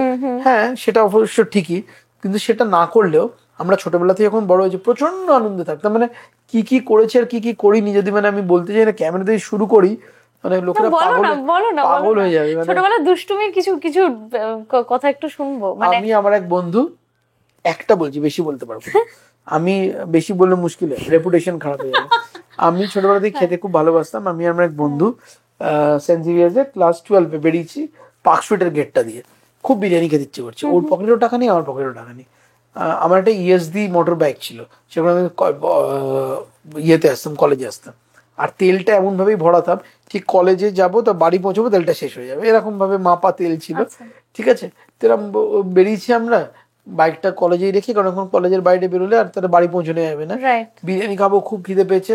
পার্ক সার্কাসের মোড়ে তখন এখনো সব বিরিয়ানি রেস্তোরাঁ গুলো ছিল, এখনো, মানে পার্ক সার্কাসে গাড়ি নিয়ে গেলে বিরিয়ানির গন্ধে মমা করতো। তো এই মোড়টা মল্লিক বাজার পার্ক সার্কাসটা, তো আমরা দুজন হাঁটছি, দেখছি খুব বিরিয়ানি খাবো, বলছি তোর কাছে কত টাকা আছে, আমার কাছে কত টাকা আছে, টাকা নেই সব করছি। হঠাৎ দেখি ওখানে শুক্রবার ছিল, শুক্রবার হচ্ছে ওই যেটা বলে হচ্ছে জুম্মাবার, যেখানে বড় অনেক সময় দিয়ে ইয়ে পড়ে, নামাজ পড়া হয়, সবাই মিলে পড়ে। তো ওখানে ভিকরি ভোজন হচ্ছে, তাদেরকে বিরিয়ানি খাওয়ানো হচ্ছে। ঠিক আছে, মানে একটা লোক নামিয়েছে, এবার ভিকরি ভোজন হবে, বিরিয়ানি খাওয়াবে। আমি ওরও লাইনে দাঁড়িয়ে পড়লাম, চল এটাই খাই আজকে। না এটা খাওয়া যাবে না, না এটাই খাবো। দাঁড়িয়ে পড়লাম, ওরা দেখছি অবাক, এই লোকটা তো মানে মিলছে না এরা ঠিক এদের সাথে। আর নেই হাম লোক তো খায় না, হ্যাঁ লো না বেটা, মানে বিরিয়ানি খেয়ে চলে এলাম। তো এরম মানে ওইসব কোনোদিন ছিল না যে এটা করবো না ওটা করবো না। আর আমি অনেকের কাছে শুনেছি, অনেকে মানে আমার অনেকে পরিচিত এরকম করেছে, বিয়ে বাড়িতে টুক করে ঢুকে যায়। ওটা তো রেগুলার ছিল। আমি গড়চায় যেখানে থাকতাম সেখানে এখন ওখানে বাড়িটার উঠে গেছে, সিঙ্গি প্যালেস বলে একটা বিয়ে বাড়ি ছিল। ঠিক আছে, জুসলা হাউস, আমাদের মানে ঠিক বালিগঞ্জ বাড়িতে থাকতাম, 4-5টা বিয়ে বাড়ি ছিল। আমরা সন্ধ্যেবেলা নিয়মিত বিয়ে বাড়ি হলে পাড়ার সব ছেলেরা সেজে গুজে বেরোতাম, রেগুলার ঢুকে পড়তাম, যে বিয়ে টিয়ে খেয়ে। আমার একবার মনে আছে, অনেকবার ধরা পড়েছি। আমার মনে আছে একবার ওখানে ধরা পড়ার থেকে চিন্তা ছিল বাড়িতে ধরা পড়া। বাড়িতে গেলে তখন ভীষণ মানে ঠ্যাঙানি খাবো। তো একবার আমি গেছি, অনেক দেরি হয়ে গেছে, আর তখনকার দিনে আইসক্রিম গুলো দিত ওই পেতলের একটা টিপিক্যাল আইসক্রিমের একটা ইয়ে পাওয়া যেত, কাপ পাওয়া যেত। তুমি দেখেছো ছোটবেলায় ছিল মানে আইসক্রিমটা লাস্টে একটা পেতলের আইসক্রিমের কাপ, হ্যান্ডেল কাপের মতন, মানে wine glass type right, off, absolutely wine glass পেতলের। তো আইসক্রিমটা খেয়েছি, দেরি হয়ে যাবে, তখন তো ফোন টোন নেই, বাড়িতে বকবে, খেতে খেতে খেতে খেতে ওই পেতলের কাপটা নিয়ে বেরিয়ে এসছি। এবার বাড়িতে কি বলবো, এত দেরি হয়ে গেছে। আমার পাড়ার মোড় একটা টিউবওয়েল ছিল, ওখানে আমরা কলের আইসক্রিম ওটা ধুলাম, মাকে বললাম যে আঁকা প্রতিযোগিতা হচ্ছিল, ওখানে আমাদের পুরোনো কাপ খেয়ে দিয়েছে, তোকে পুরোনো কাপ, তারপর তো ধরা পড়ে গেলাম। তো এরকম অনেক বাবা, মানে আমরা মানে উই ডিড ক্রেজি থিংস, মানে তাই জন্য জীবনে কোনো রিগ্রেট নেই। আমরা এমন এমন জিনিস করেছি, বাসে উঠতাম, বলতাম ভাড়া, ওই তো পেছনে বাবা বসে আছে, পেছনে বাবা বসে আছে, ও যতক্ষণ এতে একটা ভদ্রলোককে দেখতাম ওইটুকু নেমে পড়তাম, হাফ চলে গেলাম, আবার একটা বাসে উঠতাম। মানে এইটা যে টাকা ছিল না, এটা ছিল হচ্ছে মানে দুষ্টুমি করে যাবো, মানে কি করি মানে জীবনে। মাঝে মাঝে যখন ফ্ল্যাশব্যাকে যাই তখন ভাবি যে এরা কি করছে, আমরা তো এইসব করে এসেছি, এই সাবজেক্টে তো পিএইচডি আমরা করে এসেছি। এখনকার ছেলেমেয়েরা কি একটু বেশি শান্ত? এই দুষ্টুমিগুলো এরা শান্ত না, এই দুষ্টুমিগুলো এগুলো আমরা করতাম, সেগুলো কিন্তু খুব ইনোসেন্ট দুষ্টুমি অ্যান্ড ভেরি ক্রিয়েটিভ দুষ্টুমি। এখনকার দিনে কিন্তু দুষ্টুমিগুলো একটু অন্যরকম হয়ে গেছে। এখন দুষ্টুমিগুলো অত ক্রিয়েটিভ নয়, আমাদের সময় মানে ক্রিয়েটিভ দুষ্টুমি, মানে মানে তুমি আমি কি বলবো, ফল বলা যাচ্ছে, ওপর থেকে ফলটা তুলে নেবো, সেটা তো মানে আমাদের রেগুলার বসে থাকতাম, কখন ফল বলা যাবে টাক করে ওপর থেকে গিয়ে তুলে নেবো। সে দেখছে কিছু একটা হলো, কিন্তু কোথায় গেল ফলটা বসছে না, মানে এরম। না, এটা আমার বাবার মুখেও শুনেছি, মানে বাবারা ছোটবেলাটা যতটা মানে নিজেদের বাড়ির গাছের ফল নিজেরাই চুরি করছে বন্ধুরা মিলে। শুধু ফল চুরি করা না, মানে আরো মানে কত রকম দুষ্টুমি করব সেটা নিয়ে আমাদের মানে ক্রিয়েটিভলি কি দুষ্টুমি করব। মানে তখন সুইমিং পুল, আমরা হিন্দি সিনেমা চলছে বাড়িতে, দেখছি সুইমিং পুলে লোকেরা চান করছে, সুইমিং পুল কোথায় কোথায় কোথায় কোথায়, ছাদে চলে গেছে, ট্যাঙ্কটা তুলে ডুবে পড়েছে ওপরটা। এবার আমরা দুই ভাই মিলে ডুবে পড়েছি, বাড়িতে পরে বলছি 5 তলার উপরে ট্যাঙ্কি, কেউ কি ব্যাপার, কোথায় পাওয়া যাচ্ছে না। এবার ট্যাঙ্কের ভেতর ডুবে আমরা বসে আছি, তখন ছোট ছোট ট্যাঙ্ক ছিল, মানে কিছু একটা করতে হবে জীবনে, কিছু একটা সোজা না ব্যাঁকা পথে যা যা করা যায়, যা যা করা যায়, সব রকম ব্যাঁকা পথ জীবনে নিয়েছি, সেটা নিয়ে কোনো মানে ডাউট নেই। And I don't regret anything, মানে enjoyed every bit of it, সবকিছু, স্কুল থেকে কলেজ, কলেজ থেকে আর বাকি জিনিসটা, লক্ষ্মী ছাড়া, এখন ব্যবসা, সবকিছু। আরেকটা কথা বলো, একে তো তোমাদের পারিবারিক ভাবে ব্যবসা ছিল না, তাছাড়াও আরেকটা অনেক ক্ষেত্রে দেখা যায় যে ভাই ভাইয়ের সম্পর্ক ভালো থাকে না, সেখানে দাঁড়িয়ে দুই ভাই একসঙ্গে কাঁধে কাঁধ মিলিয়ে ব্যবসা করছো। তোমার চাউম্যান তোমার ছিল, কিন্তু চ্যাপ্টার 2 আউদ এটা তোমরা দুজন মিলে করেছো। শিলাদিত্যদা কিছুদিন আগে এসেছিল আমার পডকাস্টেও। তো এইটার মূল মন্ত্রটা কি, যে দুইজন একসঙ্গে কি সুন্দর, মানে দেখতেও ভালো লাগে, দিস মানে ইউ সেট অ্যান এক্সাম্পল। না, ব্যাপারটা হচ্ছে দাদা আমার থেকে বয়সে অনেকটাই বড়, দাদা আমার থেকে 9 বছরের বড়। অ্যান্ড ছোটবেলা থেকে এই যে খাওয়ার প্রতি ভালোবাসা বা বিভিন্ন ধরনের দুষ্টুমি, সবকটাতে আমার দাদাই ছিল আমার টিচার, খাওয়ারও টিচার, আমরা যে বদমাইশিও করতাম একসাথে টিচার। তো এইটা করতে করতে যখন আমরা প্রফেশনাল ওয়ার্ল্ডে এলাম, আমি যে পাবলিক রিলেশন একটা এজেন্সিতে ঢুকলাম, সবকিছু দাদার থেকে শেখা, খাওয়ারটাও দাদার থেকে শেখা। তো আমাদের মধ্যে কোনোদিন আমরা ভাবিই নি যে আমরা ব্যবসা করছি এখনো। মানে যদি কোনো চেক দাদা লিখে পাঠালো, উপরে নাম লেখা, দাদার সই করা, আমি আর কোনোদিন চেক করি না, ওর পাশে আমার সইটা, মানে দুজনের সই লাগে, আমরা চেক করি না। সেম দাদারও তাই, মানে আমরা তো এইভাবে কোনোদিন ভাবিনি যে আজকে যেখানে আছি সেখানে থাকবো, বা সেরকম কোনোদিন ভাবিনি, হতে হতে হয়ে গেছে। তাই জন্য আমাদের সত্যি কথা বলতে গেলে অতটা টাকার প্রতি কোনো মোহ নেই, যে এটা কেন হলো না, ওটা কেন হলো, কোনো কম্পিটিশন নেই। আছে, একসাথে আমরা করছি বন্ধুর মতন, আমাদের ফ্রেন্ডসরা মোস্টলি কমন, আমরা প্রত্যেক বেড়াতে যাই, বিভিন্ন জায়গায় ঘুরতে যাই, প্রচুর মজা করি। তো ওই নিয়ে কেটে যাচ্ছে, মানে কার বেশি হলো কার কম হলো ওটার ভিতর আমরা ঢুকি না। কারণ এর পেছনে একটা কারণ হচ্ছে আমাদের বেড়ে ওঠাটা, আমরা জয়েন্ট ফ্যামিলিতে বেড়ে উঠেছি, আমার বাবা মা দুজনেই এখনো বেঁচে আছেন। অ্যান্ড এখনো বাবা খুবই অসুস্থ, কিন্তু মা খুবই অ্যাক্টিভ। তো মা এখনো অব্দিও, মা যদি আমাদের ফোন করে কিছু বলে এটা করতে হবে, তো আমরা সবকিছু ছেড়ে ওখানে চলে আসি। তো ওই শাসনটা এখনো মায়ের কোথাও না কোথাও আছে। অ্যান্ড ওইটাই একটা ফ্যাক্টর, আসলে বেড়ে ওঠাটা না, তুমি কোন এনভায়রনমেন্টে বেড়ে উঠছো এটা তোমাকে খুব ইম্পর্টেন্ট তোমার বাকি জীবনটার। আমরা দেখে এসছি ওইভাবে একসাথে আমরা খাচ্ছি, এক থালায় খাচ্ছি, ওর খাবার নিয়ে নিচ্ছে, ওইভাবে বড় হচ্ছে। এখন তো বাচ্চারা সেরকম দেখছে না, তাই জন্য ভাই ভাই সম্পর্কগুলো ওরম রয়ে গেছে, এখন একটু অন্যরকম হয়ে গেছে। So that is it. হ্যাঁ, অফকোর্স মতবিরোধ তো হয়, একসাথে ব্যবসা করছে, আমি একটা কিছু বললাম, দাদা বললো না এটা হয় না, দাদা একটা কিছু বললাম, আমি বললাম না এটা ঠিক না, এটা তো হতেই পারে, বাট ওটা ওইখানেই, ওটা we don't carry that you know, ওই কনফ্লিক্ট আমরা ক্যারি করি না, ওটা ওখানেই রাইট। আরেকটা কথা বলো, সেটা হলো যে এই যে এত এক্সপ্যানশন হচ্ছে, সবকিছু হচ্ছে, আমি শিলাদিত্যদার কাছে শুনেছিলাম কোন একটা ইন্টারভিউতে যে শিলাদিত্যদার মেয়ে তো এখন অ্যাব্রডে রয়েছে, বোধহয় পড়াশোনা করছে, কিন্তু এই বিজনেসটা চালিয়ে নিয়ে যাওয়ার সেরকম ইচ্ছে নেই। এবং তোমার মেয়ে, আমি জানি না, তোমার মেয়ে অনেক ছোট, একদম ইচ্ছে নেই। তো তাহলে তখন কিছু মনে হয় না যে? না, ব্যাপারটা হচ্ছে দাদার মেয়ে মানে আমারই বড় মেয়ে, দাদার মেয়ে এখন পড়াশোনা করছে না, পড়াশোনা কমপ্লিট হয়ে গেছে, ওখানে ওয়েল সেটেলড, মাইক্রোসফটে চাকরি করে, আরো ফিরবে না দেশে, মানে ঘুরতে ভেকেশনে, ওখানেই বিয়ে টিয়ে করবে, ওখানে ফিরবে না। কারণ ব্যাপারটা হচ্ছে আমরা ওকে অনেক লোভ দেখাবার চেষ্টা করেছি, এখানে আয়, এটা তোকে এটা দেবো, তোকে এটা পাবি, ওটা পাবি, ওখানে দেখ নিজেকে সবকিছু করতে হচ্ছে। আসলে they are use to that you know western culture, এখন হয়ে গেছে, এত বছর হয়ে গেছে, আর ফিরবে না। তো ব্যবসা দেখার তো কোনো সিনই নেই। আমার মেয়েও এখন ক্লাস 5-এ পড়ে, কিন্তু এমন ভাবে ওরা দেখছে পৃথিবীটা, মনে হয় না ও চলে যাবে, অফকোর্স 12 কমপ্লিট করে হায়ার স্টাডিজ করতে হয়তো চলে যাবে, আর ও মনে হয় না ফিরবে, মানে ওখানেই ওরা সেটেল করবে। তো হ্যাঁ, এখানে একটা ব্যাপার হচ্ছে, আমাদের ব্যবসাটা তাহলে কে দেখবে, আমাদের তো আর কোনো কেউ নেই। আমরা যেটা ভেবেছি যে আমি আইপিওর জন্য উঠে পড়ে লেগেছি, আমাদের যদি পাবলিক লিস্টিং হয়ে যায় 4-5 বছর বয়সে, মানে 4-5 বছরের মধ্যে যদি হয়ে যায়, প্রফেশনালি ম্যানেজ করবে সবাই, আমাদের লোকেরা, শুধু আমাদের পরিবারকে আসতে হবে এরকম তো কোনো ব্যাপার নেই, আমার সহকর্মী আছে, তার ছেলেরা আসবে, তার মেয়েরা আসবে, অলরেডি তারা এসছে, আমাদের রেস্টুরেন্টে যারা ম্যানেজার ছিল তার মেয়েরা আমাদের এখানে কাজ করছে, তার ছেলেরা কাজ করছে আমাদের সাথে, সেকেন্ড জেনারেশন। তো আমার জেনারেশন হতে হবে এরকম কোনো ব্যাপার নেই, আমার সহকর্মীদের সেকেন্ড জেনারেশন চালিয়ে নিয়ে যাবে। So it's kind of a big family. Tata, আজকে মিস্টার রতন টাটা মারা গেছেন বলে কি টাটা বন্ধ হয়ে গেছে? তো আমাদের ঠিক ওইভাবেই জিনিসটা তৈরি করার, কিন্তু বাকিরা আমাদের কাজটা এগিয়ে নিয়ে যাক। রাইট। আমরা অত বেশি কাজ করতে চাই না, আর কিছু বছর মধ্যে রিটায়ার করে যাবো। রিটায়ার মানে হ্যাঁ ব্যবসা চলবে, বাট এই সারাদিন এত ট্রাভেল করা, এত কিছু, আইপিওটা করে একটু কোথাও গিয়ে যেন একটু থামবো, ইচ্ছে আছে, জানি না পরেরটা। তখন কি মানে গানটা, মানে তোমার মেইন শখ তো গান, ফুল টাইম মিউজিক করার চেষ্টা করবো। ওকে, এছাড়া আর অন্য কি শখ আছে যেটা যেটা করতে ইচ্ছে? আমার সত্যি কথা বলতে গেলে আমার শখ হচ্ছে আমার কাজটাই আমার শখ, কাজ আর মিউজিকটা, মানে এই যে কাজ করি, আমাদের রেস্টুরেন্টের ব্যবসাটা করে, যে নতুন মেনু বানাবো, নতুন কিছু করবো, এটাই আমার শখ। তো মাই প্যাশন এন্ড ওয়ার্ক, মানে যদি তোমার শখটাই তোমার কাজের জায়গা চলে যায়, তাহলে মনে হয় না কাজ করছো। না, শিলাদিত্যদার যেরকম একটা ওয়াইল্ড লাইফ ফটোগ্রাফির একটা বিশাল শখ আছে, আমার হচ্ছে পুরোপুরি মিউজিক এন্ড ওয়ার্ক, এছাড়া আমি আর ডান দিক বাঁ দিক দেখি না। না, মিউজিকই অনেকটা জায়গা আর কি, সেটা তো ডেফিনেটলি। বাট বললাম না, আমি খুব রেজিমেন্টেড, মানে আরেকটা জিনিস মজার, যেইটাতেই নেশা হয় আমি সেই জিনিসটা কোনোদিন করি না, মানে এইটার চা কফি বা সিগারেটের সাথে সম্পর্ক নেই কোনোটাই। যেরকম আমি দেখি অনেকে ওটিটি দেখে, ঘন্টার পর ঘন্টা ওটিটি দেখছে, আমি জীবনে দেখবো না।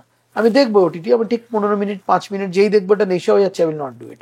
ছোটবেলায় লোকেরা ভিডিও গেমস খেলতো, আমরা যখন ছোট ছিলাম নিনটেন্ডো এই ওই প্রচুর খেলছে, আমি কিন্তু কোনোদিন খেলতাম না। খেলতাম, পছন্দ হতো, ওই 10 মিনিট 15 মিনিট যেই দেখতাম যে আমি এটা মানে ইউজ টু হয়ে গেছি, মনে হয় খেলবো, আই নেভার ডু ইট। তো যেটা আমাকে পুরোপুরি নেশার মতন, যে কোনো জিনিস নিয়ে যে অ্যাডিকশনে, আমি সেটা একদম করি না। এটা আমার একটা মাথায় ঢুকে, সাংঘাতিক সেলফ কন্ট্রোল বলতে মাথায় ঢুকে পড়েছে এটা, মানে এটা সেলফ কন্ট্রোল ছাড়া এটা সম্ভবই না। মানে যেটাই মনে হবে যে এটা না করলে আমার অস্বস্তি মনে হচ্ছে, তাই এটা করবোই না। এটা যদি এটা না, অনেক সময় এটা হয়, যেটা এখন ফোন ইউজেজের ক্ষেত্রে হয়, মানে বলে না যে social media is very important যদি প্রপারলি ইউজ করা যায়। অফকোর্স, মানে আমাদের ব্যবসার ক্ষেত্রে বা গান বাজনার ক্ষেত্রে প্রচন্ড ভাবে ইম্পর্টেন্ট, মানে তোমাকে সোশ্যাল মিডিয়াতে প্রেজেন্ট থাকতে হবে, সোশ্যাল মিডিয়াতে তোমাকে তোমার সব জিনিসগুলো জানাতে হবে, লোকেদের কাছে পৌঁছবে কি করে, এখন তো মিডিয়াম হচ্ছে সোশ্যাল মিডিয়া, কিন্তু ওটাই নেশার জায়গা না। অফকোর্স আমি রেগুলার পোস্ট করি, আমার আসলে পোস্টগুলো আমি করি না, আমার অফিস থেকে এজেন্সি আছে তারা করে, আমার জিনিসগুলো আপডেট করে দিই, ওইটুকুই। দিনে একবার দুবার ফেসবুক দেখে নেবো বা কিছু ইনস্টা দেখে নেবো, সারাদিন তাহলে কাজটা কখন? অধিকাংশ ক্ষেত্রে সেটা ফোনই বলি বা মানে সোশ্যাল মিডিয়াই বলি বা ওটিটি বলি, অনেক সময় আমরা সেটাকে ওই পার্টটা করতে পারি না, মানে ওই পার্টটা করে ফেলি। তুমি ওই সেলফ কন্ট্রোলের জায়গাটা এতটা স্ট্রং তোমার, এটা বোধহয় ডিসিপ্লিনের জন্যই না? ডিসিপ্লিনের জন্য আমি নিজের মাইন্ড করে ট্রেন করছি, এটা ছোটবেলা থেকে। আর একটা কি বলতো, আমার বন্ধুরা যারা অভিনেত্রী বা অভিনেতা, তাদের সিনেমা রিলিজ হলে, ওটিটি হলে বলে এটা দেখবি। এবার জানে একটা ওটিটির কটা 8-10টা সিরিজ, এই 8-10টা এপিসোড, তো মোটামুটি যারা আমার বন্ধু বান্ধব ওরা একদিন রাত্রিবেলা বা দুদিনে দেখে নিল, আমার 1 থেকে 1.5 মাস লাগে ওটা দেখতে। কারণ আমার উইন্ডো আছে একটা, ওই 15 মিনিটস পার ডে। সকালবেলা যখন আমি শেফ টেফ করছে, লাগানো আছে, খোলা চলছে, ওইটুকু দেখলাম। বা আমি কোনো জায়গায় ট্রাভেল করছি, ওই 15 মিনিটই দেখবো।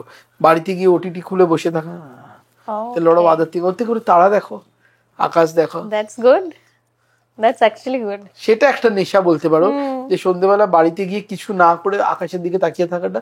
আসলে ওই সময়টা না, মানে বাই ডিফল্ট সব প্ল্যানিং গুলো হয়ে যায়, এটা করা উচিত, ওটা করা উচিত, মাথাটা ঠান্ডা হয়ে উচিত। মানে তোমাকে তো ভাবতে হবে, তুমি যদি সারাক্ষণ কাজ করো তাহলে ভাববেটা কখন? আর আমাদের কাজের ক্ষেত্রে না ভাবাটা খুব ইম্পর্টেন্ট। তুমি যদি নাই ভাবো তুমি কি করছো বা করতে চলেছো, বাকি নেক্সট কি করবে? It is not a machine. এটা আমিও, আমারও একটা ছোট্ট টেরেস আছে এখানে, আমি ওই তুমি যে সময়টা বললে ওরকম আমি চুপচাপ, তার আমার খুব ভালো লাগতো ওর ভীষণ। থেকে বেশি আনন্দের কিছু নেই। কিন্তু মানে একটু গ্রামের দিকে আমি দেখেছি তারাটা একটু ভালো দেখা যায়, এখানে প্রচুর লাইট পলিউশনটাও খুব বেশি। পলিউশনের জন্য। বাট আরেকটা জিনিস হচ্ছে, আমি খুব বেড়াতে ভালোবাসি, প্রচুর বেড়াই, মানে প্রচুর দেশে বিদেশে প্রচুর ঘুরি, বিভিন্ন জায়গায় যাই, আমি লিখি খাবার নিয়ে, এখনো লিখি ট্রাভেল খাবার নিয়ে। তো সেগুলো আছে, বাট প্রত্যেকটাই মার্জিত, কোনোটা নিয়ে আমি একদম অবসেস না, এটাই করতে হবে, এইটাই করতে হবে, একদম অবসেস না। আমার গাড়ির শখ, কিন্তু ওইটুকুই গাড়ির শখ, ব্যাস, ওটা নিয়ে অবসেসড হয়ে পেলাম না। দ্যাটস গুড অ্যাকচুয়ালি, মানে অ্যাকচুয়ালি গুড। এইভাবে যদি জীবনটাকে কিছু না, সবাই ফলো আলাদা করা যায়, যে কোনো লাইনেই যদি থাকে, ওই নিজেদের একটা মানে লিমিট, ওইটা মানে এটা যদি তুমি করো, মানে কনসিয়াসলি করো, যে কেউ করবে দেখবে অনেক বেশি প্রোডাক্টিভিটি বাড়ে নিজেদের। মানে যেন আড্ডা মারা, আড্ডা মারা তো একটা নেশা। আমি অনেকে দেখি আড্ডা মেরেই যাচ্ছে, মেরেই যাচ্ছে, মেরেই যাচ্ছে। আমার যেরকম আড্ডা বলে কিছু নেই। মানে আমার যখন লক্ষ্মীচারের শোটা হচ্ছে, বন্ধুদের সঙ্গে যেটুকু কথা, আমার বন্ধু আছে, বিভিন্ন স্তরের বন্ধুর আছে, মাসে একবার দেখা হলো, একদিন সন্ধ্যেবেলা, ব্যাস, দ্যাট ইজ ইট। সেটাও মাসে হয় না, 2-3 মাসে দেখা হলো, দেখা করতেই হবে। আমি আরেকটা জিনিস শুনলে অনেকে হাসবে, আমি কিন্তু কোনো খেলা ফলো করি না, আমি ক্রিকেট বুঝি না, ফুটবল বুঝি না, মানে জীবনে দেখিও না, ওয়ার্ল্ড কাপ, T20 কি ম্যাচ, লোকে টিকিট চায়, টিকিট, আমি just I am not interested, আমি তোতে নেই। হ্যাঁ, একটু আধটু যেই সব জিনিসে ইন্টারেস্ট আছে দেখি, মানে ক্রিকেট আমি দেখি না, আমি জানি না কোন টিমে গিয়ে খেলে, অদ্ভুত প্রাণী আমি একটু। না না, একদমই অদ্ভুত নয়, মানে তুমি তোমার কাজটুকুনি মন দিয়ে আমার করো, একটা নিজের কাজেরও গন্ডি আছে, সেই গন্ডির ভেতরে আমি সবকিছু করি, তার বাইরে ওভারডুও করো না কখনোই। আমি ইন্টারেস্টেডই নয়, আমি সিনেমা দেখি না, খুব কম, মানে রেয়ারলি। ফ্যামিলি নিয়ে কখনো সিনেমা দেখতেও যাও না? হ্যাঁ, ওরা যায়, আমি যাই, ওই সময় ঘুমাই, ওরা দেখে নিল, আচ্ছা ঠিক আছে, খুব ভালো ছবি।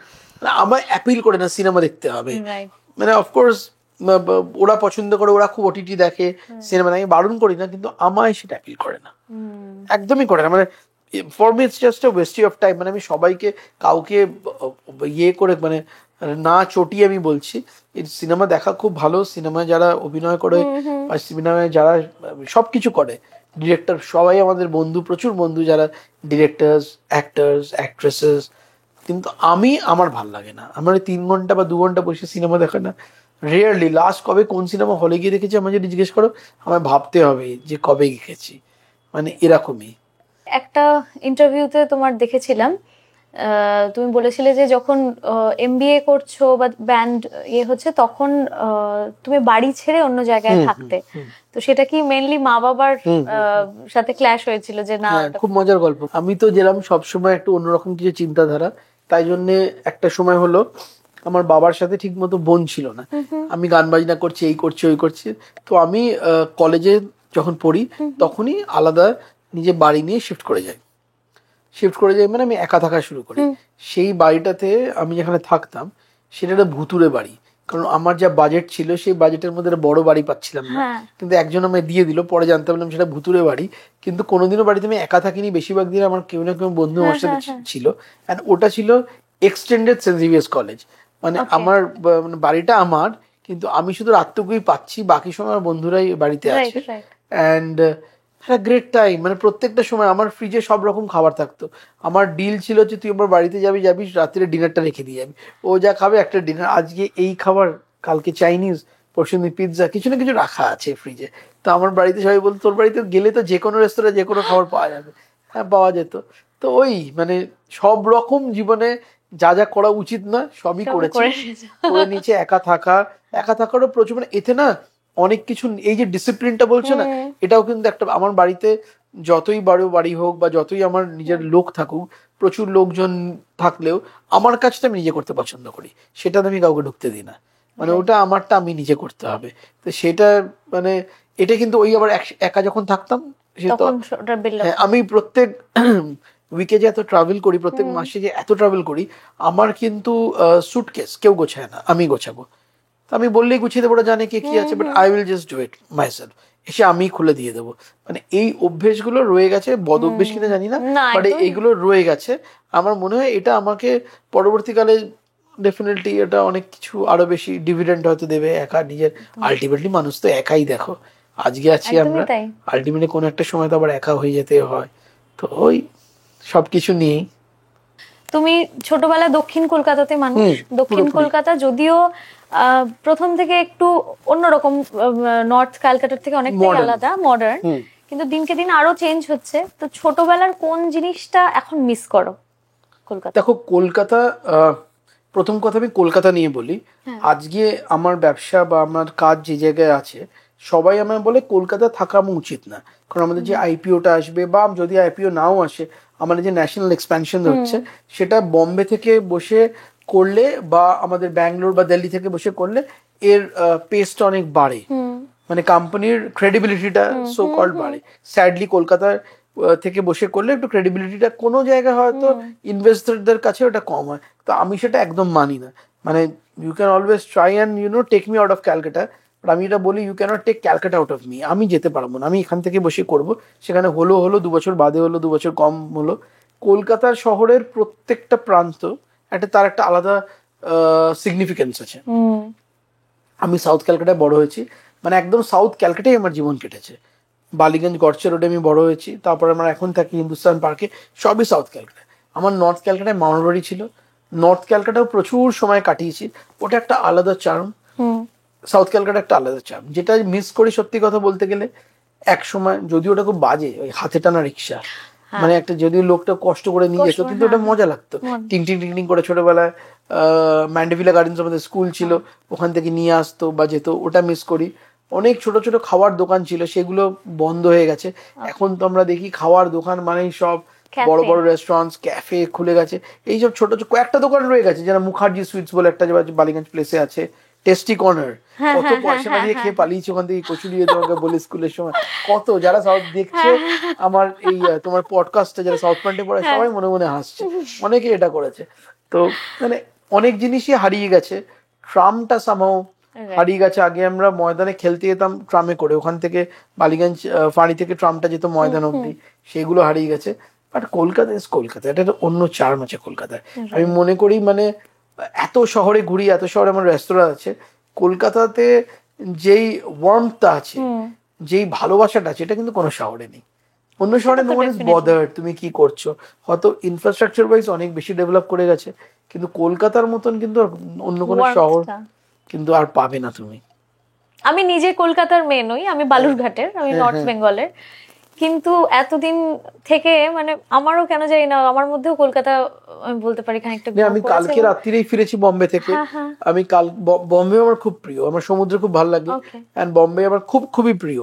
কিন্তু কোথাও গিয়ে 2 দিন পরেই কিন্তু কলকাতা আসতে ইচ্ছে করে। মানে এখনো কলকাতায় অ্যাফোর্ডেবিলিটি, আমাদের বন্ধুত্ব, সবার সাথে সবার একটা সম্পর্ক, মানে বম্বেতে পাশের বাড়িতে কে আছে কেউ জানি না, 20 বছর ধরে থাকছে। এখানে কিন্তু 2 দিন বাদেই লোকটা এসে জোর করে আলাপ করার চেষ্টা করবে, মানে একটা আলাদা মজা আছে। চায়ের দোকানে দাঁড়িয়ে আছে 2টো ছেলে, খবর রাখছে কোথায় কি হচ্ছে, ব্যাপারটা মানে আছে একটা ব্যাপার, কলকাতার মজার ব্যাপার আছে। এখনো লোকেরা থিয়েটার দেখতে যায়, কম হলেও এখনো থিয়েটার দেখতে যায়। এখনো কলকাতায় তুমি যদি যে কোনো বাজারে যাও, গড়িয়াহাটে বা লেক মার্কেটে, সকালবেলা জেঠু কাকু মাছের পেটিপে মাছ কিনছে, সেগুলো কিন্তু বাইরে নেই। তুমি যাও বাজার করতে? বাজার করতে আমি ভীষণ ভালোবাসি, যেতে পারি না, কিন্তু আমি যাই, হয়তো 2-3 মাসে একবার করে তো যাই। ভীষণ ভালোবাসি বাজার করতে যেতে। আর আমাকে প্রচুর ঠকায় বলে আমার সঙ্গে যে আমার ড্রাইভার থাকে বা অন্য কেউ থাকে, বলে দাদা আপনি যাবেন না, কিন্তু খুব ভালো লাগে বাজারে গিয়ে মাছ কেনা, স্পেশালি মাছগুলো কেনা, ঘুরে।